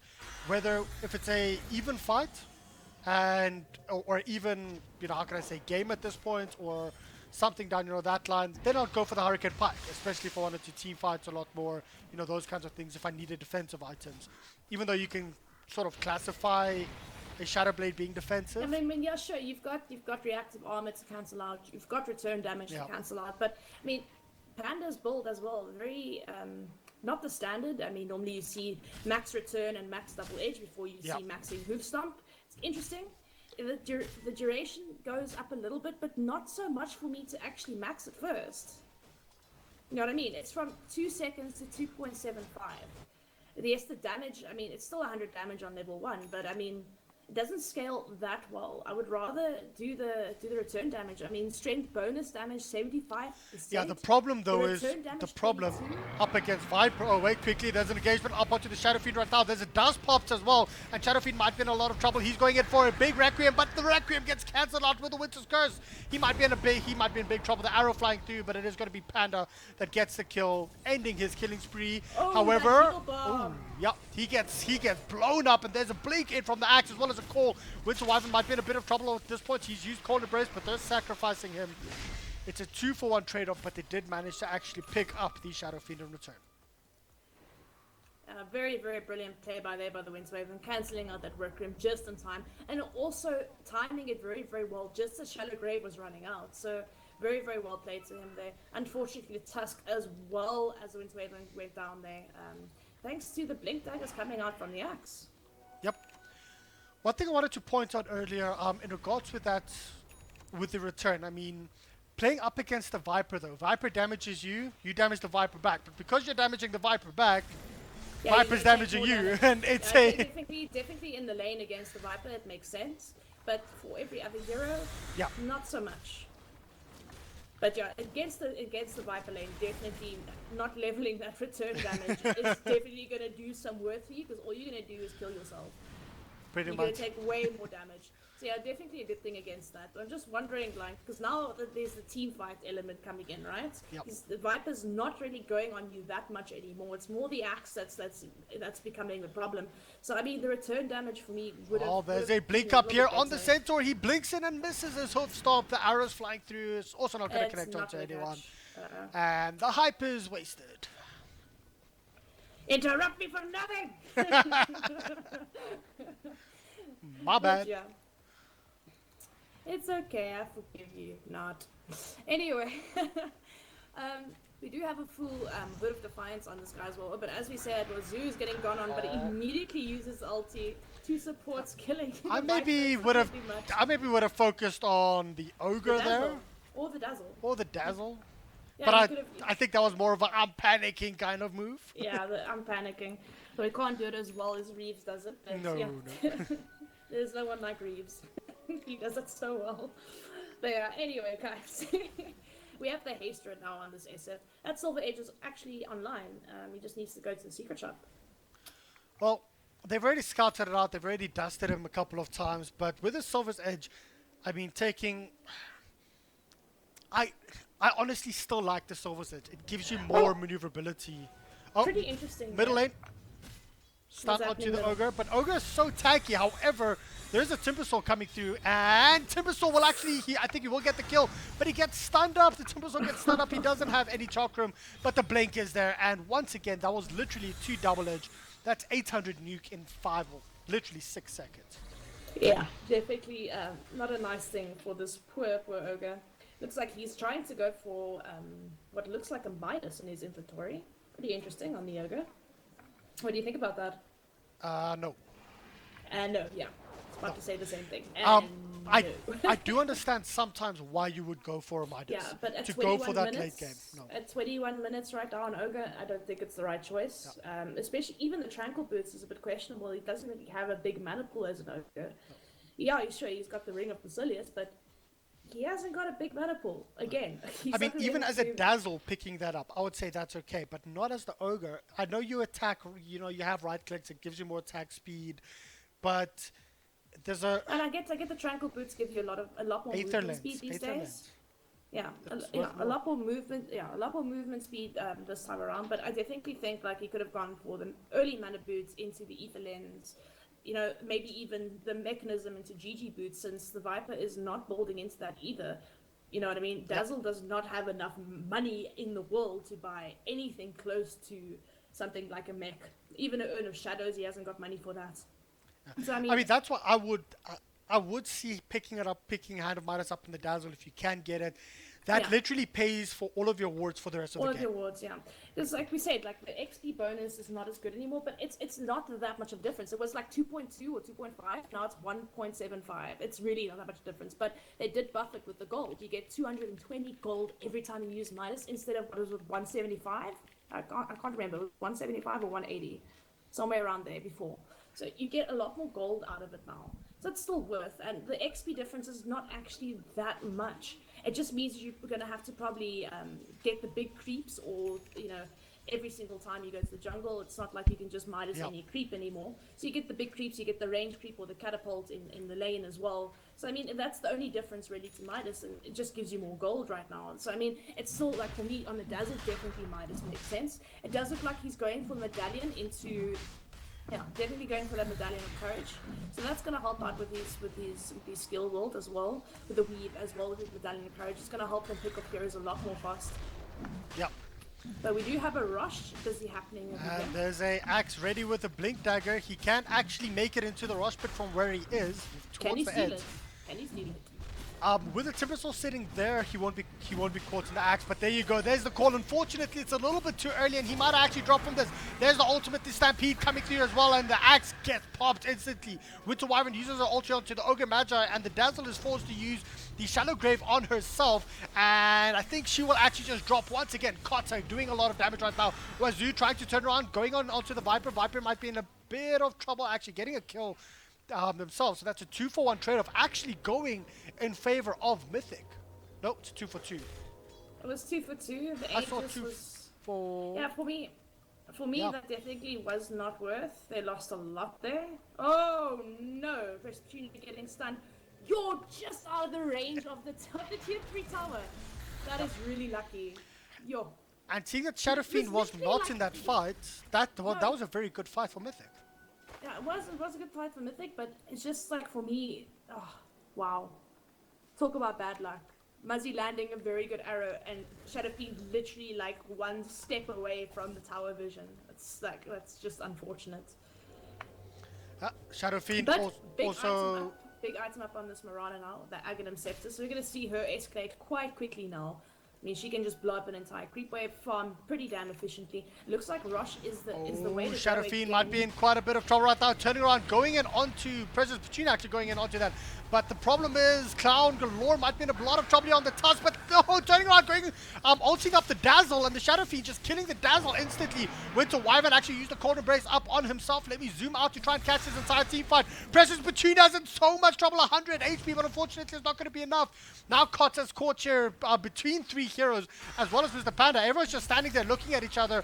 A monster might actually be the first one to drop from this, but the axe blinks in, gets a call onto the Tusk, and now is running away with the bonus movement speed. That's a 2-for-1 trade-off.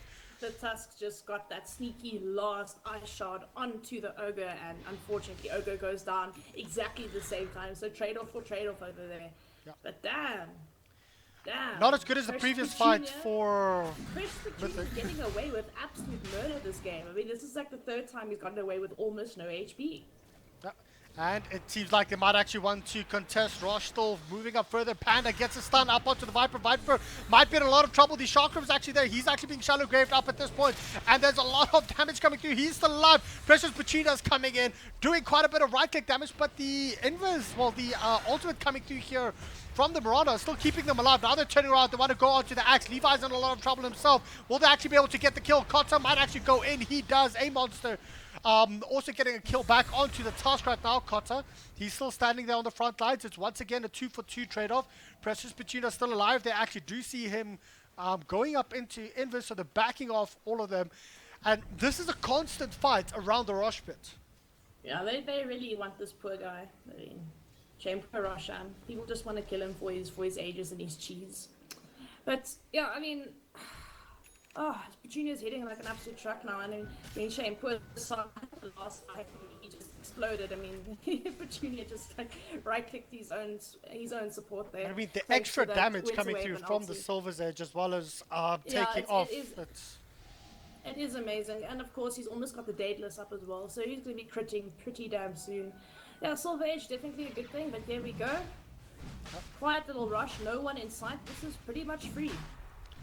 Oh wait, as I say that, there are big TPs here into the shrine.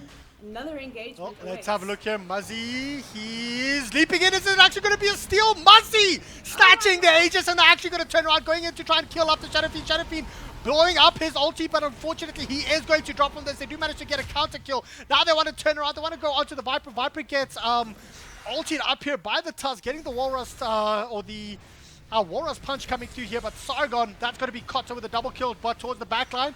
They still want to get the kill here up on the Viper. Viper still running away for his life, and it is actually going to be Monster that's going to drop here to Kotta, but no, Kotta misses the Timber Chain.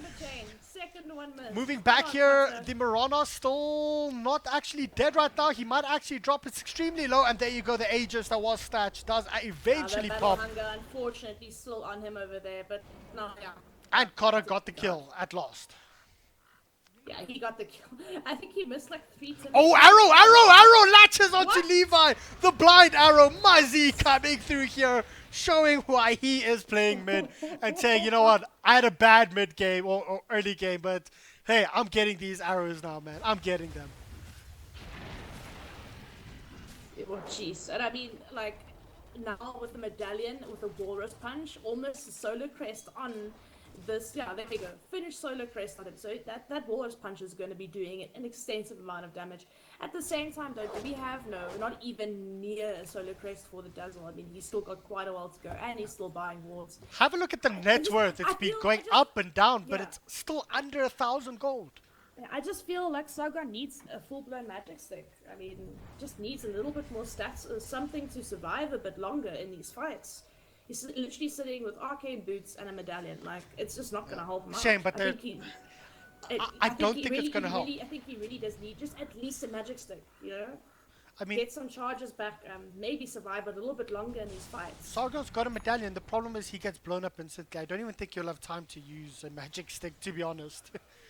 No, but I mean, honestly, like, it does give him a little bit better stats. It does help him. I mean, 17 charges is quite a bit, you know, like, and the way these team fights are going, there's a lot of spam, a lot of spells being used. Those charges are going to fill up pretty quickly. So, I mean, just at least something, even if it's just a 200 standard magic stick. I mean, it's still, what, 10 charges? It's still worth it. Well, he is. It's only 200 gold. He's building up his solo crest. He'll actually have his solo crest probably within like the next 4 or 5 minutes. Having that solo crest, I think, is really worth it, giving that extra armor itself. But they're busy hunting Sargon right now. 1337 Will they? with a full-blown solo crest. Yeah, He's sorry. not going to go on the Viper. I don't think he's going to be able to solo They're kill the still Viper. turning it on to Sargon. Sargon is going to drop from this, yes. Here we go. Walrus punch onto this Viper. Oh, arrow just missed him. There's an ultimate coming through the Stampede. They're still turning around onto the Viper. Viper will actually drop. That's Muzzy with a double kill here. And all of a sudden, Muzzy is sitting third from the top in regards to net worth. Yeah, Still that's what an seven. Aghanim Scepter does. That's what an Aghanim Scepter does for Marauder. I mean, you don't need to... It just needs to get that up a decent amount of time, just under 20 minutes. And your farm just explodes after that. Now he's got the Blink dug up, so he can initiate with his Blink.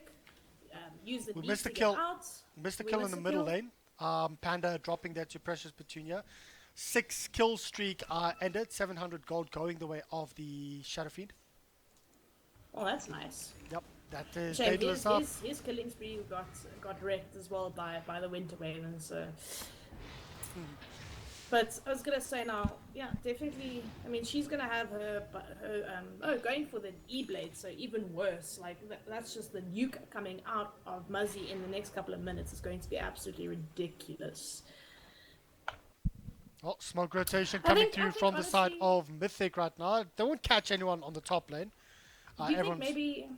yeah. I think maybe she goes for straight into Butterfly after this E-blade, or goes for maybe even a Lincoln's, or so maybe just a damage item like a Bloodthorn or something to that effect. After Quickly, the hold E-blade. on, quickly. We might see an engagement here onto the top lane. There's a sentry ward that has been dropped, but it is from Precious Petunia. The Blink Core comes in from the axe. They pick off instantly on both of those heroes. So that's Muzzy down as well as the Winter Wyvern, which Interesting choice. allows Mythic to push. Interesting choice coming out from Muzzy there, using the Ghost Scepter. I mean, Levi just gonna do way more damage there.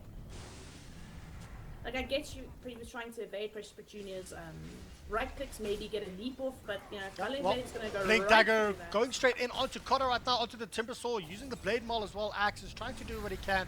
If I was Muzzy, I would probably not even go for the... Oh, no. More engagements coming through. The roll is there. They're actually playing it very deep right now for the side of VNR. And unfortunately, Levi getting 2 calls off. Is it going to be a kill? Just look at the amount of damage Precious Petunia does. Now they turn around and they'll actually want to go on to Carter here onto the Timber Saw. He does have so 22 tanky. charges up on the Bloodstone. Regenerating at close to 50 a second. 45.9. And it's not just that. I mean, he's got so much armor at the moment. So much armor. Okay, it's getting reduced by weave, but now it goes back up. He has got, well, it depends on what he's using. Carter but busy he's- chasing up the Axe. Axe might be in a bit of trouble. He actually does get a Berserker's call off. The rest of the team might actually turn around. No, they actually managed to find out the Viper. The rest of the team going in on the Viper. Viper will actually drop from this. And Carter's still chasing up the Axe here. And the Axe can't blink away. He's constantly being harassed. No, but he actually played very well. They're using the Blink Dagger, dropping it into his backpack and then dropping it back out so it doesn't get cancelled. And as soon as it came offline or online, he managed to TP out. That's actually insane play coming from Levi. No, it's very good play coming from him, and I mean, especially because most people wouldn't think about that, but also evading all that damage so that it wouldn't go on cooldown. Very, very well played to him. But this, unfortunately, is going to be a tier 1 tower. Hey, Tier 1 Tower, yay! Yay! No, but it's still legit. It's still money. Come on. I mean, so going back to the point you wanted to talk about Muzzy's item choice. If I was him, I would sack the Ethereal Blade right now and go for a Maelstrom. Get the D push off, because as soon as the side of Mythic start pushing, and 1 or 2 people are dead, you need that Maelstrom to help clear out the waves. I don't think so. I think Kotter can deal with the waves pretty efficiently on the Timbersaw, especially. Okay, well, looks like he is finishing the boost of travel, but he can easily just get an Aghanim Scepter up now as well. But Timbersaw is really good at clearing pre-game, so, and especially with the double Starfall as well, I don't think Maelstrom is that necessary on her. I think what he's going for at the moment with the E-Blade, getting as much damage as possible out, is a very good idea. Quickly It- hold that insane thought. Precious after- Petunia's actually pushing up the middle lane, going crazy while they're busy pushing out the top Yeah, lane. he's And they're in a wrapped in. lot of trouble because, yeah, they are forced to back off just because of this one hero. But the TPs are actually coming in towards the bottom shrine. Will they actually get anyone? There's the scan coming out, as well as the ulti. Will they actually be able to get the Warriors punch off? No! Precious Petunia, wait, was on a mega kill streak. How did he, where? He got out of that alive and then got a kill. Yeah, he got out of it alive, got a kill onto the center war runner. It's just unfortunate. Petunia is actually, he's pretty big at the moment. He's playing You think very he well. maybe goes for Skadi next? Finish up that Dragon Lance into the... Into the Hurricane Pike. Hurricane first, Pike. I'm saying next, after Ne- that. After that, definitely Scotty. Definitely Scotty. You could look... Actually, he's just gone for BKB. Well, let's have a look here. There's an engagement coming through. And yeah, yeah, Okay. Not even an engagement. No. Like 3 right clicks and goodbye to us. no. Yeah, no. No, I can't say anything other than no. Well, Muzzy might be in a lot of trouble right now. Shadow Fiend, once again, look at the amount of damage, and it actually just takes off everything from Timbersaw. And that's Yeah, exactly it what you takes spoke off, takes about. off his, the reactive armor. It's going to take off return. It's going to take off reactive armor. So And Silver's Edge is up again. Yeah, Silver's Edge is working out nicely here. I just, to be honest, because he was doing so well, I thought maybe he would have gone for the Hurricane Pike and then into Silver Edge, but it doesn't look like he's going for that build. Look, the Silver Edge is working out brilliantly for him. I think like even if he didn't go for it first, he should have gone for it this game anyway because of the reactive armor, because of the return damage. Yeah, you have to. You have to cancel out that reactive armor. Otherwise, you're never going to be able to kill Timbersaw, especially with 22 Bloodstone charges. It looks like Rush is once again the call. The entire That was a side quick of- respawn. yeah. The entire side of VNR is looking to contest this. Can they do it though? That's the problem. Precious Petunia, he wants to go in, but unfortunately they did D-ward here towards their own shrine. And that's just a standard observer ward, but look at the amount of damage done to the Winter Wyvern. 2 hits, and Winter Wyvern is nearly dead. That is insane. And I mean, I must say, Petunia has been doing a very good job of taking out this Winter Wyvern first, because he's been the bane of their existence in team fights. Well, so definitely sneaking into Oh, this is a very unlucky pause coming through. Just as the Mirana Moonlight Shadow, they saw it, and now they've called for a pause. Is there any reason why? Oh, Levi said lag. So, literally, Mirana ultied. Kota went in with his Shiva's Guard, and they saw that, and now they've paused. Oof, so unlucky bad timing. communication there. Yeah, just bad communication from that. So unfortunately now it has been seen, but Well, it's not really bad communication because it's the other team that used their Moonlight Shadow. But still, they want to go in further. Levi might be in a lot of trouble. He might actually be the first one to drop. He's sitting on very low HP, but he actually gets shallow graved up. Now they want to turn around. The first person to die is the task. They actually want to try and kill Muzzy. Muzzy gets an arrow to actually come through. They do manage to get 2 heroes in exchange. Precious Petunia is hunting for more. Cotta actually goes in onto Shadow Fiend. Shadow Fiend might be in a bit of trouble right now. He actually pops his BKB up, and Panda is going to drop. That's a triple kill for Precious Petunia, and now that's a call for retreat from the side of VNR. well, Mythic Silver looking Edge- so strong. Silver Edge is up again. He decides to use it on Rush. It's pretty interesting. Okay. Yeah, Muzzy took a lot of damage from that team fight, and yeah, he was Cotta. actually on almost nothing. Turn around, get the arrow onto the ogre, who was literally about to kill him, and yeah, I mean, Muzzy gets out. Well, Cotta's going for the rush. No, he Nope. can't. He cannot. He's just gonna die. Silver Edge is up again. No, Able I was to like cancel saying out his reactor. maybe going for the rush steal, not the Aegis steal, but the kill steal on rush. With that Chakram, hopefully getting it, giving his team a little bit more gold. So get the Aegis steal and then sacrifice yourself with Bloodstone. No, get the rush steal, the kill steal, not the yeah, Aegis. the kill steal, but you can also get Rush this. Oh, wait, there's an engagement coming through there. The F-Blade is actually showing up. Precious Petunia might be in a lot of trouble. He's turning around, getting the kill, maybe onto the Viper, doing a lot of damage onto Viper right now. Precious Petunia, as the Aegis actually does drop. There's a blink call coming in onto 2 heroes right now here by the Axe. The Axe, though, will actually get a dunk off. No needed. Precious Petunia does manage to actually get that kill in return. Cotta, no, there's actually a jump forward by the Central War Runner, as well as Cotta coming in, getting another kill. Precious Petunia's in a lot of trouble right now. He does use BKB. Well, can they get the kill? And they can.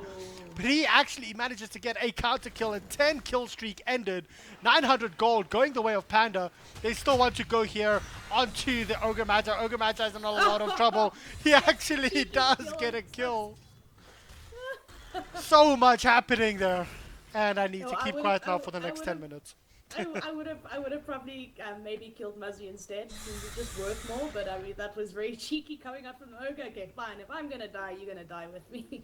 But Cotta, his reactive armor just not getting cancelled out that time, and just completely look at him, full HP, full mana, and he just came back from a team fight. Like 28 charges on his Bloodstone. Yeah, you need to deal with this guy. It's just it's kind of impossible, and he's almost got enough for his Agnum Scepter now.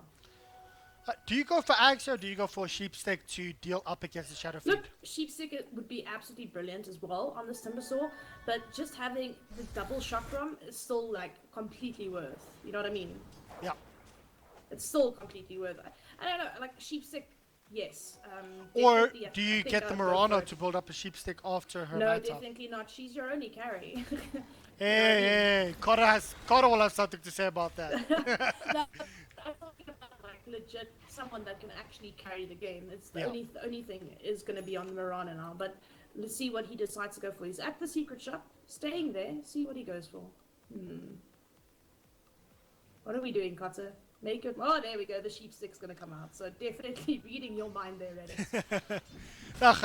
The thing is, they need to try and deal up against this Shadow Fiend. And That SF, I mean, but they need to do it before he pops his BKB. Look, his BKB is on an 8-second cooldown at the moment. It's still pretty valid. It's still a long duration, especially a team fight. 8 seconds is a long But I time. mean, SF's been waiting to use his BKB till like he's waiting till he's on half HP before he uses his BKB. Yeah. And if he gets surprised by the sheep stick, he'll get blown up, especially with Yeah, but definitely the with the nuke. Moronic, you have the E-Blade into Double Star Storm and of course Scattered Arrow, but then you're And not Chakra. leaving that, and you're not leaving that for the Dazzle. With Dazzle will just Shadow Grave you up again. So, I don't know, it's a catch-22 because so far Moran has been taking out the Dazzle in almost Yeah, every but- team fight very quickly. But now with the Yeah, but you sheep can't stick on use the quite a sheep bit- stick on the Dazzle. It's a waste. No, I'm not talking about sheep stick Oh. on Dazzle. I'm talking, they're gonna sheep Precious Petunia, but then the Mirana's gonna have to nuke him instead of nuking the Dazzle, which would leave space for him to Shadow Grave the Shadow Fiend. Well, So it's Winter just Wyvern like- has a blink. He has to blink and curse. And then, I mean, what if we get, say, Satanic on Precious Petunia? So after he gets nuked up, he BKBs, just right-clicks the hell out of someone, gets all his HP back. Nope, It's just, I it's a hard disagree. call. I disagree. He has to die. I don't care how. He has to die. Dagon's are coming in. No, I'm just joking with you. I completely understand. But I actually would not be surprised if we see a Dagon coming up from Timbersaw as his next Titan. Maybe Muzzy goes for Dagon as well, but maybe he goes for another sheepstick. I mean, 2 sheepstick is better than 1, so maybe that could be an option as well. Definitely, maybe, let's see what he Well, goes for here. he has a sheepstick queued up as well. So, Has he? Yeah. Okay.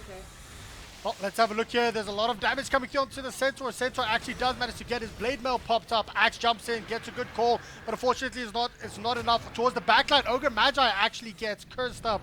The only person to die was in the beginning, and it was the Dazzle. They are actually calling here for retreats, and they have to be very careful because if the Shadow Fiend comes in, he will be able to literally pop 1 or 2 of the heroes that were on very low HP, especially Centaur. Look, here's my thinking, okay? Shadow Fiend does have buyback.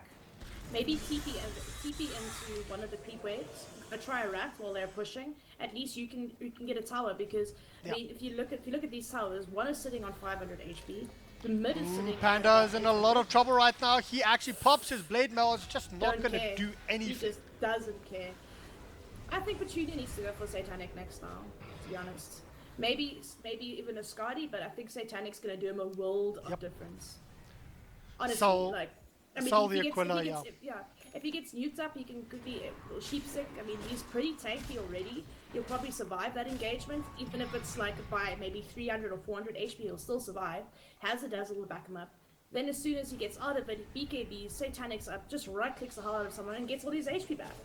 Well, Definitely a viable we're option. actually seeing an engagement here onto Cotter right now. He does manage to get out. Look at the amount of Oh. damage that he's actually taken. That Silver Edge break. Yeah, is well, ridiculous. let's have a look here. Dazzle gets Dazzle. popped instantly. Precious Petunia. There is, of course, a moonshot that has flown towards him. So the side of VNR, or not VNR, Mythic, they actually want to push up here towards the high ground. This is going to be big, but there you go. They're actually getting it onto the Viper. Viper's in a lot of trouble right now.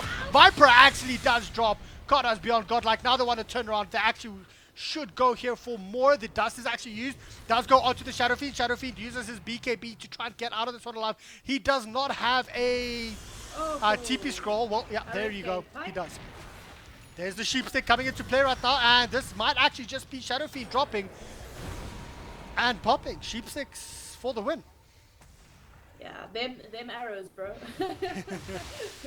First we blow up the Dazzle like almost instantly. I mean that's pretty much what Rana does to these squishy little heroes. And then Wazoo coming out with a brilliant ulti onto the Viper. I mean, poor Precious Petunia had no option but just to kill his own teammates. And now Rax is going to be option. SF is now forced to buy back out for them as well as the Viper. That's work. Yeah, well, let's have a quick look here. There's a call onto 2 heroes right now. The first one, the dunk actually does miss, and the 2, however, managed to get the kill onto the SF. Once again, is that a dieback coming through on the SF? That's a dieback. That's massive. That's a That is dieback on the massive. SF. VNR might actually win this game just off that. They should know this is a dieback. They can jump in. The Timbersaw's got 31 charges on his Bloodstone. He can literally go in and just TP straight back in. But Oh. the arrow does land onto the Ogre Magi. It almost landed onto Levi. If that landed on Levi, then it was game. No, the Walrus Punch Oh, wait, is hold used on, onto that's Viper. okay. They still want to go in for more. Meanwhile, the mid tower does actually fall. They are snowballing in onto the Ogre Magi. The axe actually does buy back from this as well. Connor doing as much damage as he can. They've not managed to actually take the racks just yet. And Muzzy goes in with his Moonlight Shadow, trying to go for more. There's the Blink Dagger. Well, the Blink coming in straight from Panda as well. However, the call is there, and is this going to be a dunk? Razu's going to be the first one to fall here for the side of VNR. However, they might actually get a kill here onto the axe. This might be a dieback on the axe if he doesn't. Well, if he actually drops from this, that's going to be a dieback on the axe as well. Another Blink Dagger coming forward. The Viper's still alive, but Muzzy towards the backline. He's going crazy. He's doing a lot of damage as well. Connor is actually on a godlike spree. A Monster might be the next person to die. There's going to be a double edge onto Monster if Panda wants to use it, but he actually decides to turn around and he does not go for it. The side of VNR, they're not actually focusing the towers until now. Muzzy bought back, TP'd in, and the glyph is used. That's all I can say is wow. I mean, Sargon came up with that beat. Okay, hold on. A Monster's just gonna go down here as well. Ooh, Muzzy. They've still not managed to actually get the racks, and Shadow Fiend might be back soon. This will only be a single lane of racks coming through from VNR, and they will be forced to actually back off after this. Mythic have put up the biggest fight of their lives tonight. This is massive. This should have been game. I mean, you have a dieback from SF, you have a dieback from the Axe. This should have been game. Well done to Mythic for defending as well as they just did. Like, holy crap. Look, within the They past did- 6 minutes, the net worth has gone from 0 to 10,000 in VNR's favor. Yeah. Look, I must say, hat goes off to Sargon. Got that, just clutch shallow grave onto the axe. Tried his utmost best to save the guy from dying back, basically. But, you know, the Kotze with the Blink Dagger and the Sheep Stick is just not going to happen. Now sitting with another 4,000 gold in his inventory. Think he goes to the Aghanim Scepter now? Yep. Maybe even a BKB, to be honest. BKB could also help him out. The guys on stream are asking, why do I have Muzzy and Kotta muted? That was because I was playing with them and on TeamSpeak, so we don't talk in TeamSpeak as well as in-game. No, he's lying. He just doesn't like them. Really? But yeah, looking at the net worth here, I mean, your SF still like pretty much on head at the 27,000k net worth, 24,000 belonging to Carter, 18 and then 15 to follow up by Muzzy, as well as Panda 737. But I would actually love to take a look at the graphs just to see how that swinged after that mid-rax. Yep. Sitting down around 12,500 net worth, and XP roughly around 17,000 in favor of VNR. VNR have control here. The problem though is Shadow Fiend is still there. That Shadow Fiend is a massive problem, and okay, now he's going for that Moonshot. Does not have buyback, but he has got a surplus of 600, so he can't buy anything massive at But the moment because he cooldown- needs to save for buyback. Yeah, it's a cooldown for cooldown 3 of 6 minutes still. Oh, 3 minutes now. 3 minutes, yeah.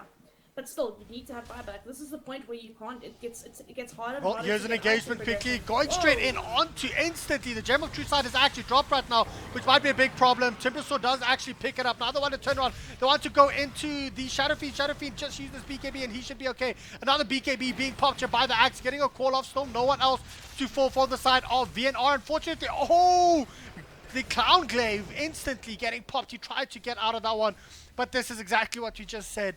If they let if they let Shadow Fiend go crazy and go ham on them, they are going to lose the fights here. They luckily It was managed literally to save two the right gem. clicks. 2 right clicks on Windswaven, and that's it. He just died instantly. But luckily the gem was picked up and saved by Carter, so because they literally just bought the gem, so that would have been horrible if they lost that.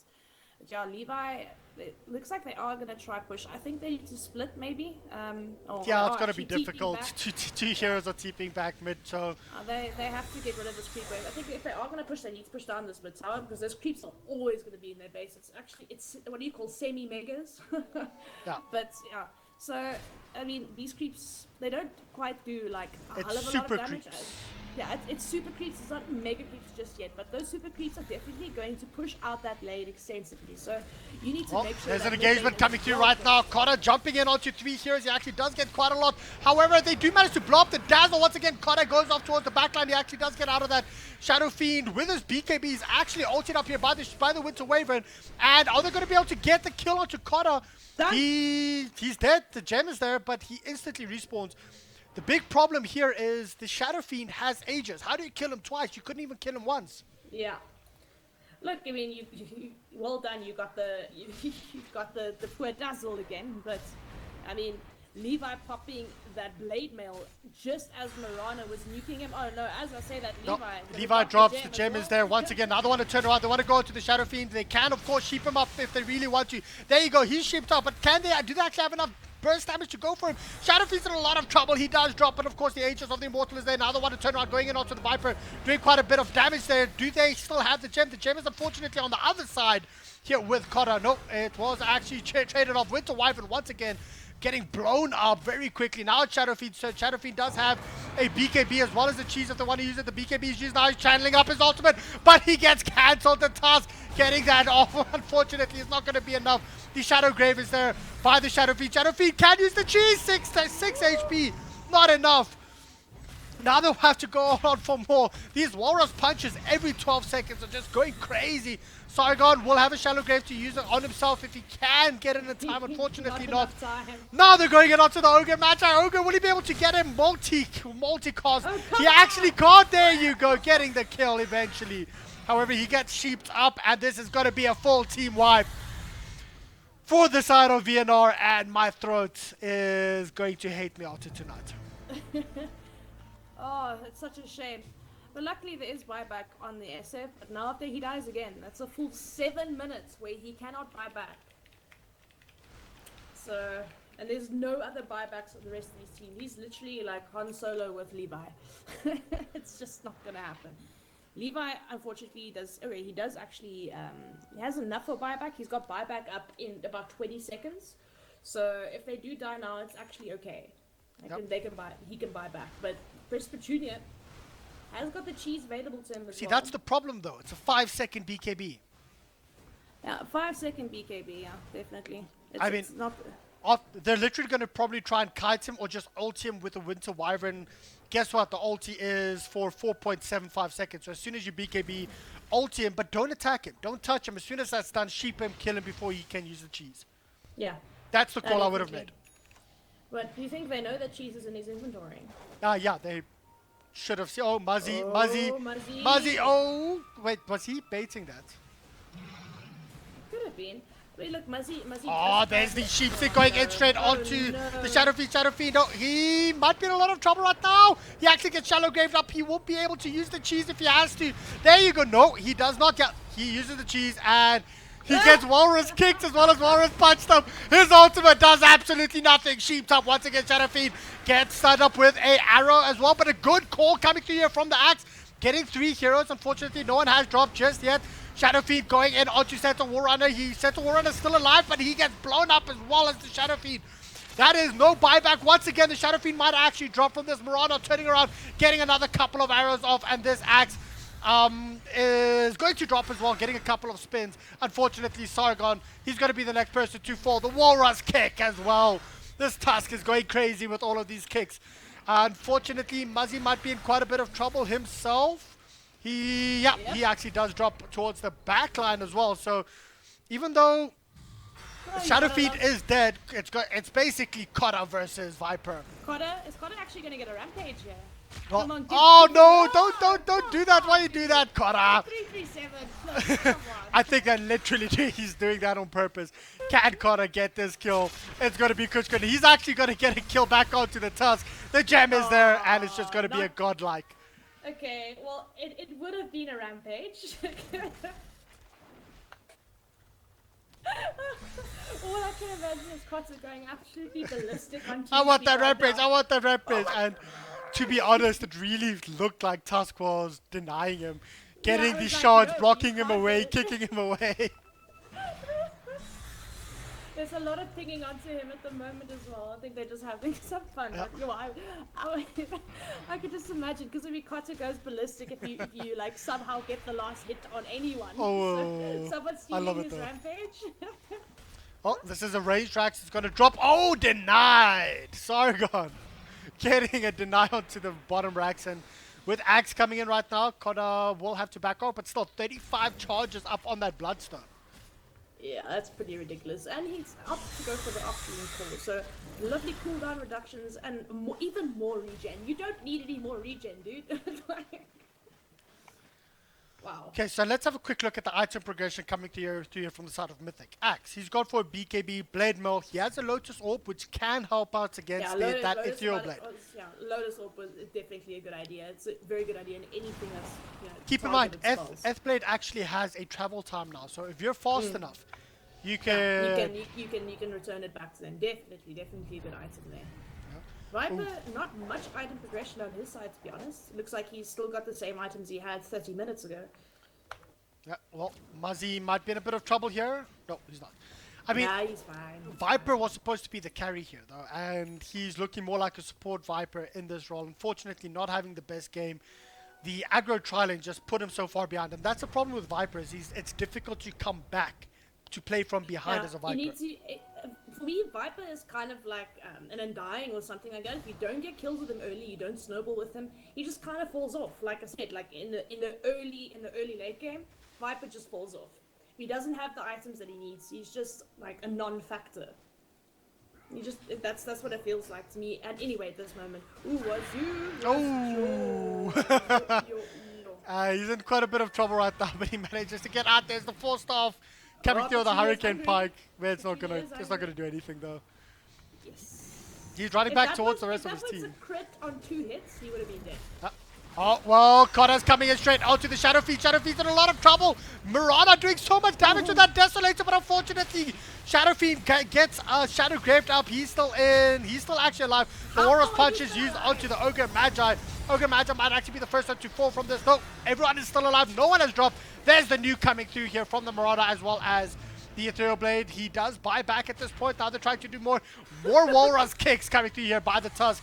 And Dazzle, well, he Shadow Graves himself out. He's very close to actually dropping from this. Levi gets Walrus kicked once again. These kicks are going crazy. He wants to play soccer. He wants to play football. He's saying, I'm here for the next Soccer World Cup. Pick me. But it seems like the side of VNR, they're just going to go on to the meaty racks on the bottom lane. There's not much they can actually do about this right now. Well, except for Warros kick the Viper straight into the enemy team. And Viper might be in a bit of trouble. No, it's actually going to be the Centaur going to be the first one to drop. Winter Wyvern might actually drop from this as well. And there's 2 raises coming through. Triple kill coming up here from the side of Precious Petunia. The side of... No, they actually might want to go in for more. Shadowfiend might be in a lot of trouble. He will not drop once again. Precious Petunia on so low HP. But he's still alive. Cotter using the sheep stick up on the Viper. And Murano with his Desolator just doing so much damage. But Cotter's just like doing Cotter things. He came back. Of course, he did die. He only has 26 charges on his Bloodstone. But hey, wouldn't it be nice to say, I only have 26 charges on my Bloodstone? Cotter has 24 kills, 5 deaths, and 21 assists. Yeah. I think he's carrying this game pretty damn hard. There you go, Muzzy getting crits at 1,300 damage here. Shadow Fiend though, still, I mean, he should have died so many times. That Blade Mill doing some work though. He has to be careful because Cotter might literally just jump him with the Scythe of Ice. And his BKB's on cooldown, so he needs to watch out. Here we go. Oh, no Scythe of Ice used, but Precious Petunia's on solo HP. Precious Petunia, he has to be very careful. No, now they decide to turn around and go in. Panda actually might get a stun off, but no stun needed because the BKB is actually used there by the Shadow Fiend. Cotter does actually manage to get out of the one alive. Oh, so close. And Panda, the call is used onto Panda. It's really unfortunate because his Cullen Blade is on cooldown, but Cotter comes in again. She's just like, look at that. What are you gonna do against this Timbersaw right now? Well, they did manage to get the bottom racks, and yeah, I mean they would have been able to kill Cotter off very easily there with Petunia's Silver Edge. I mean they got him very low, but unfortunately Levi's Culling Blade was on cooldown, so no kill there, no dunk available to kill the Cotter. That's a bit of a misplay. Why is it on cooldown? I actually don't have an idea. I missed that. He didn't dunk Cotter, so he must have dunked someone else, and then his ulti was on cooldown. Yep. But the guys from that would have been huge if they could get a kill off of him, but then again, he will just respawn instantly because guess what? 28 Bloodstone. Tusk is in a lot of trouble right now. Once again, he's just being so sneaky. It's just, he's always going in, getting a kickoff, doing what he needs to do, getting another kickoff. He's just, yeah, this is a troll game for him at this point. I honestly think Vienna could have probably fought the bottom fights a lot better, but they were a little bit too aggro going in for those kicks and those funny plays. No, but I mean, Mythic Gaming is not taking this game laying down. They Of course, are yeah. fighting with every little ounce of strength that they have, and they're doing actually really, really well. But Julia getting away with absolute murder this game, Yeah, and dude. finally going for their satanic. Dude, it's about time. You should have gotten that 20 minutes ago. Well, he Game has would have been buyback over. available, or he can buy Satanic. That is a question. He has buyback at the moment. Let's see how much surplus does he have. He's got 2,000, almost 3,000k surplus. So But he yeah, you needs like 4,000 surplus to No, have no, Satanic no, as yeah. well. Yeah, to have Satanic as well, he needs 4,000 surplus. So he's about 1,000 gold away from actually getting it, which is not that bad. Rush is up again. This could be one epic team fight if they do scout this out. Oh, no, wait, there's another boot you to the just get face time. of Sargon. I mean, come on, dude. But he actually gets stunned up. Tusk is in a lot of trouble right now. He actually does drop from this. He punched the axe with the blade mail. Feels bad, man. Yeah. But space created. Aegis Yes, is indeed, picked space up here created. on Panda. And who has the cheese? Also Panda. Yeah, this is definitely space created. I mean, that opened up Rush. They have no Rush team fight, so free Rush. But I mean, he did sacrifice himself there. But shame, he maybe could have gotten out of it if he didn't Walrus punch the dude with the blade mail. I have to say, I'm really enjoying this Tusk play. He's getting a couple of insane kicks off. And Yeah, the kicks are hilarious. I mean, some of them are obviously troll worthy, maybe even mistakes. But Yeah. it's becoming very entertaining. honestly, if Cotter didn't have so many charges on his Bloodstone, that Walrus kick on the bottom lane might have like cost them nearly the game, or Rax at Yeah, least. pretty much. He kicked the Viper back into base. But I think the best one was when he denied Cutter the rampage. The timed out. Look, he still got 5 kills. Just wasn't in time for the rampage. So yeah, that for me was the best one. Oh, let's have a look here towards the top lane. It seems like there's a smoke up here. They're actually going to run straight into Cotter, not the person we want to go into. He does sheep up the Ogre Magi, but Shadow Fiend, he tries to go for more kills. Unfortunately, Cotter denies himself 12 seconds, and he will actually be back. The ultimate was used here by the Centaur War Runner, and I think they will just decide to back off. Nope. Oh wow. Winter Yes, Wyvern is actually there. yes, Will yes, he watch out. go in Yes, onto the no. Ogre? Nope. Unfortunately, the Ogre is actually going to drop from there. Nope, there he gets Shallow Grave. The arrows flying through. Does actually manage to hit the Dazzle, but it's going to be way too late. Shame, man. Poor Sargon. He's Oh. got such little HP and he has to try save everyone. Yep, Centaur might be in a bit of trouble. He actually does pop the Aegis. Will he be able to get out of this? Where's the Blink Dagger? No Blink Dagger up, no anything up. He does, of course, put the cheese into his inventory straight away. They want to turn around. They nearly managed to get the Dazzle. Dazzle uses his Shallow Grave onto himself. And Cotter might be, well, they actually might want to turn around onto the Coddle. No, there's the Requiem being channeled up here by the Shadow Fiend. Turning around, going in onto the Tusk. Does manage to get the Tusk. The Hex is up on the Shadow Fiend once again. Now they want to go onto the Centaur. He does actually use his... Well, the cheese that's up. Unfortunately, it's been a very costly fight here for the side of They just VNR. lost- A they very just lost scrappy their fight. base. No, it's not just that, they're losing their tier 4 towers to Well, creeps. Mythic, yeah. There you go. This might just be the opportunity for the side Base of created VNR to once actually again. push up further. That's the worst though, if you don't keep track on the lanes and not pushing them out when you fight, this can happen so easily. I mean, all the shrines are gone, the tier 4 towers are gone, and they're just literally sitting with a naked ancient. It's very, very, very, very That dangerous is now at this point. extremely dangerous up against the Mirana that does have Yeah. a Manta style as well as a Desolator. Look for those backstabs if need be. Yeah, well, let's see what she did at level 25. Okay, yeah, never mind. I've been seeing multiple shot arrows the whole For time. quite a while. For quite a while. I don't even know why I asked that question. I just knocked myself on the head quickly. No, but, I think in this scenario, yes, the arrows, I mean, she went for the level, the -4 second cooldown on arrow, which is nice. But in this case, I think just to push towers more efficiently, I maybe would have gone for the 50 damage and the plus 100 leap attack speed, because that attack speed is absolutely Keep in mind insane. though, she hit level 25 just as Mythic were pushing top racks. Yeah, I suppose So, so. she But, I mean, literally didn't hit changed- Level 20 is no excuse though. Ah, okay. Well, maybe it was planned. Yeah. And Muzzy, yes, we're calling you a she. Yes, we're calling you she because you have boobs this game. Hey, don't. Yeah, I don't think he should hear you say that because he'll just start smiling and laughing or giggling, one of the two. It's okay. Well, guys, it It's is okay. 63 minutes into this game. Looking at the net worth, sitting around 25,000 in favor of Mythic. Experience should start evening out now because it is so late and nearly everyone is level 25. Look, It's almost literally on everyone, zero. everyone has buyback. Viper needs 300 gold. He's got buyback. The only people who don't have buybacks is of course, Oh, the giveaways Muzzy that might be in a lot of What's trouble. He going on, actually Muzzy? uses his Ethereal Blade on himself. He I has was to. so close. Oh, those arrows. I must say, it is pretty annoying looking out for an arrow every second. What, 13 seconds, eh? Yep. Ancients have already taken a bit of damage. Of course, they do regen themselves, but here we do see the push coming up here towards the top lane. They need to go in for this tier 3 tower. It's sitting on only 160 is there still a HP. gem? Is there still a gem available on anyone here? No. No, gem is not available on the side of VNR. But Timbersaw only has 19 charges on his Bloodstone all of a sudden. Yeah, well, he's been suiciding. He's also been dying. So, Yep. And there you go, Centaur jumps in, goes in for that tier 3 tower. Now they want to turn around, they want to go to the Shadow Fiend. Unfortunately, they actually won't, but it's going to be Tusk going in onto the Axe towards the backline. He snowballs up. Are we going to see any kind of further engagement? The Shadow Fiend is going there, uses his BKB.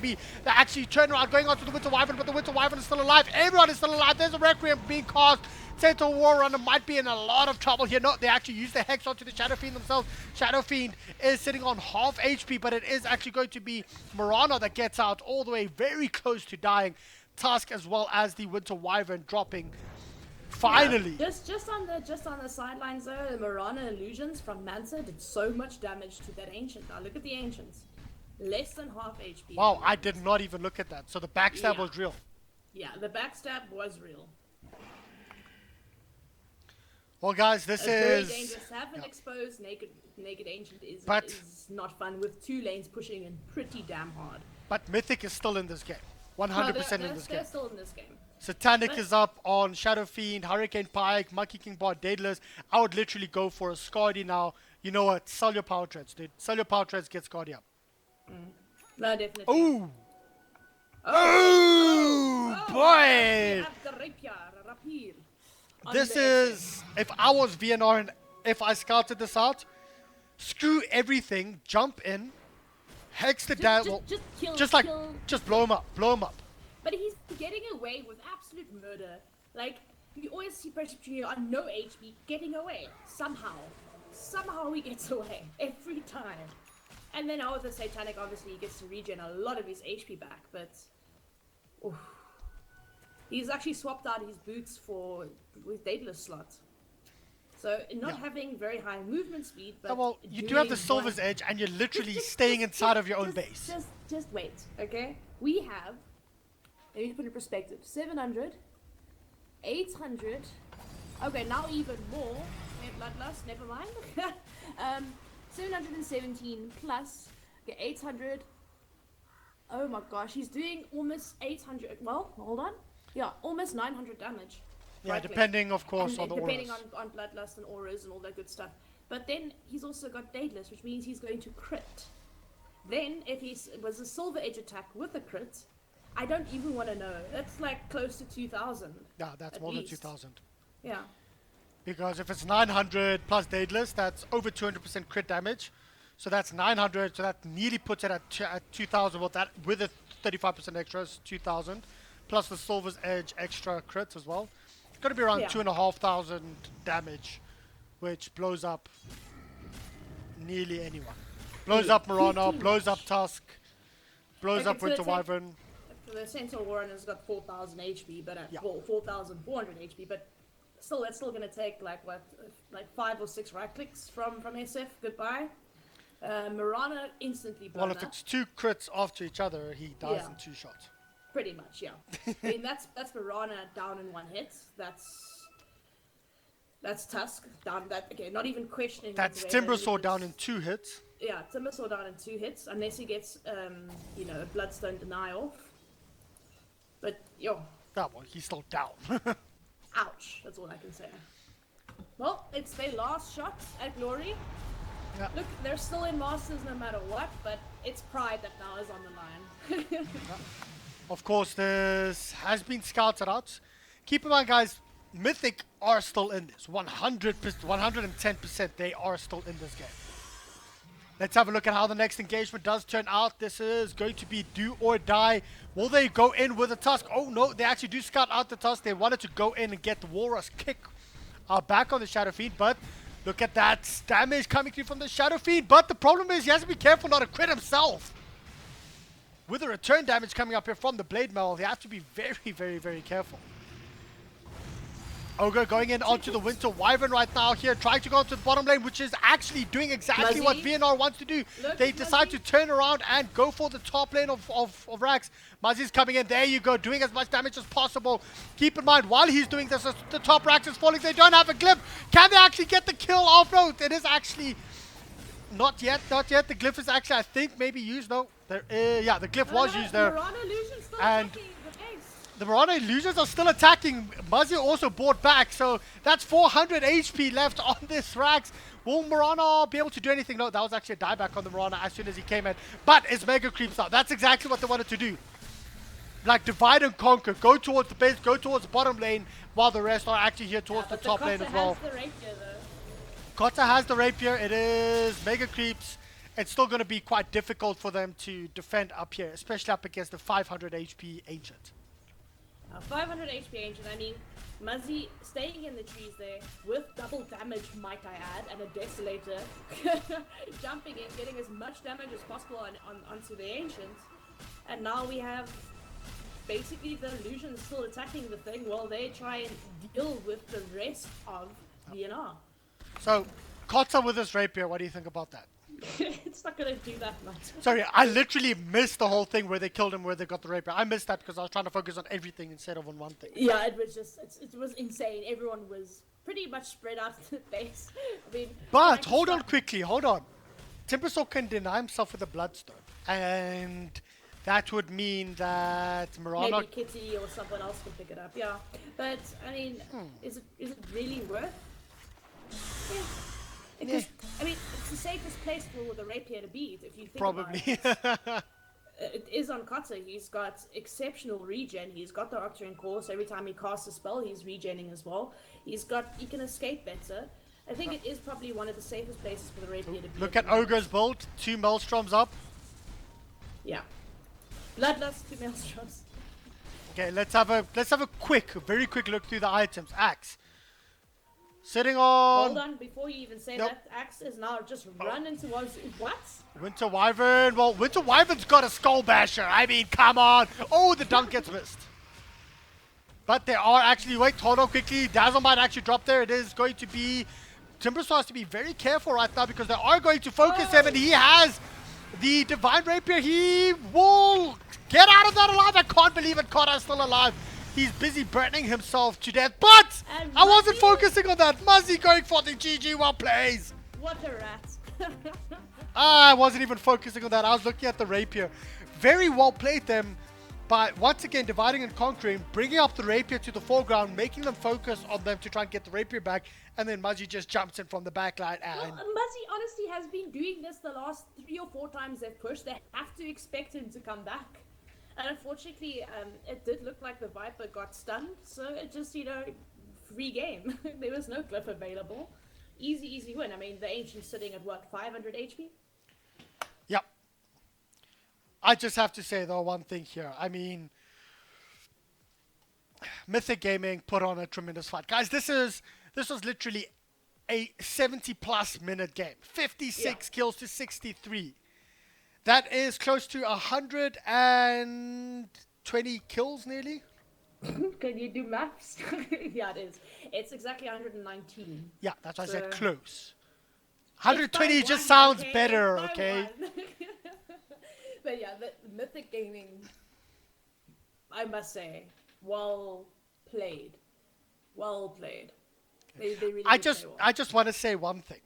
Sargon loves doing stats, and I haven't given him grief at all this game, but here's a stat for you, Sargon. Who's the only player that didn't have 6 items in his slot? Well, in his inventory. 6 slotted. Hey, you got brown boots. It's fine. No, but to be honest, he got some amazing. Shadow graves off, Look, he was also involved. but he was targeted like crazy. Yeah, he was. I mean, Muzzy just blew him up every single time, and understandably so. I mean, E-Blade into double Starfalls enough to just kill this poor Dazzle off, and landing on all that engagement. And I mean, the poor Winterwave and ultied him in the SF like I think 3 or 4 times. So Yep. I mean, Precious Puna just killed him time on time after again. But yeah, I mean, he was involved in 32 of I believe. Hold on, what did we say? It was 56 kills, eh? So to be involved as a Dazzle in that many kills when you know that you're just going around saving everyone, and not just that, you're also getting nuked down almost every time first in every team fight. I mean, he played exceptionally well. But A Monster also became a monster in that game. I mean, he was sitting with a ridiculous amount of HP, and I didn't agree with his early game build. I think if they had like something like Guardian Greaves, maybe even a pipe or something, they could have maybe done a little bit better in the earlier stages and not died to so much nuke. Look, there's some item choices that were a bit questionable on the side of Mythic Gaming. Some things they could have definitely done differently, especially with it being out of position a bit, the Viper not really having that much of an impact, especially when it got to the late game. But yeah, I mean, To be honest, I think if Mythic had any other hero except for the Viper there, they would have won the game. yeah, pretty much. If they had any other carry, the Viper didn't do enough. Yeah. Towards the early imagine if they stages had of the game. If they had something like maybe a Sven or Any carry. any carry. Yeah, any carry. Like I think they would have won the game. Viper was a good early game pick. Look, it survived the off lane, the safe lane off lane pretty well. Got some return kills there, but as I said, if he hasn't got that role where he's constantly making kills in the early game, he falls off, and that's exactly what he did. They're only sitting with 18,000 net worth, where his Ogre's sitting at almost 18,000 net worth. So for me, it just wasn't working for them. I understand why they went for the Viper. In my opinion, it would be between the Viper and the Razor. It's good on paper. Yeah, it's good on paper. But if they had a Razor, like GG, goodbye, like Veneration, there's no way they could have done anything against that, because then they've got 3 heroes to really worry about, where Viper wasn't really a concern. And I mean, no offense, but Kotter, take my hat off to that guy. He carried this game. MVP. 26, 6, and 24 with a 43,000 net worth. Yeah, I think MVP of game. Thank you very much. So 50 out of the 63 kills Kotter was involved in. Guys, pretty much. Congratulations to VNR. I mean, extremely well played. Mythic gave it their all. They gave, to be honest, this was probably one of the best matchups that I've seen so far. In the past couple of months in the South African scene. It was insane. Succubus, I'm going to leave you with, I'm going to ask you for your final thoughts regarding this, and then you can say your congratulations and everything. What did you think of this matchup, and what do you think of these guys moving forward in the Telkom Masters? Well, I definitely think Mythic Gaming deserves a spot in the Masters. They've proven themselves time and time again. They've worked damn hard to get here, and congratulations them for making it there. I mean, they have now secured a spot in the Masters for themselves. Veneration's already in Masters. I mean, that's to be said. I mean, we released the Masters roster ages ago. So, I mean, well done to them. And we have another Community Shield coming up. So we'll be able to get maybe 1 or 2 more people in. I believe the new Bravado is coming into the next Community Shield. So that should be pretty interesting. Hashtag your old team, Reddit. But anyway, very good congratulations to them, and thank you everyone for tuning in. It's been an absolute pleasure. Tonight was some of the best South African Dota I've seen in a while. I agree on that, guys. On that note, I'm Reddit. Joining me was Succubus. Amazing finals coming through from both the teams. Stay tuned. We will, of course, be bringing you some Telkom Masters games coming up in the next couple of weeks. Yeah. It was insane, and thanks so much. We are going to start a new Community Shield very soon. I believe it's next week. I don't know if you heard me, but your old team is going to be in there. Didn't you hear me just keeping quiet? No, I mean, to be honest, they do deserve. We're going to be focusing on that, I think, and then we'll start maybe in the middle of the Masters Leg 2. We'll start with that, and then obviously very exciting stuff. We have a nice LAN coming up in May, so I hope to see all of you people there. it's going to be a lot of fun. There's a lot of Well, exciting times. I will ahead. be there. I just don't know if I'm going to be invited to cast or if I'm going to be there with my team. Either way, I'm there. You know, you always have to have that plan A, plan B, and plan C is I will just sneak in the back door and tell everyone I'm famous and they'll let me in. So I've got an A, B, and C. I will be there, guys. Yeah, it's like within the next month. Anyway, guys, I think that pretty much sums it up. So, as I said before, thank you so much for tuning in. Hope you guys enjoyed the games and the cast. And, thank you for supporting our local esports scene. Thanks so much, everyone. Stay tuned. There'll be a lot more games coming up over the next couple of weeks. Thanks so much for joining. Succubus, thanks so much for having me cast. It's been an absolute pleasure. Cheerio! Bye! Bye.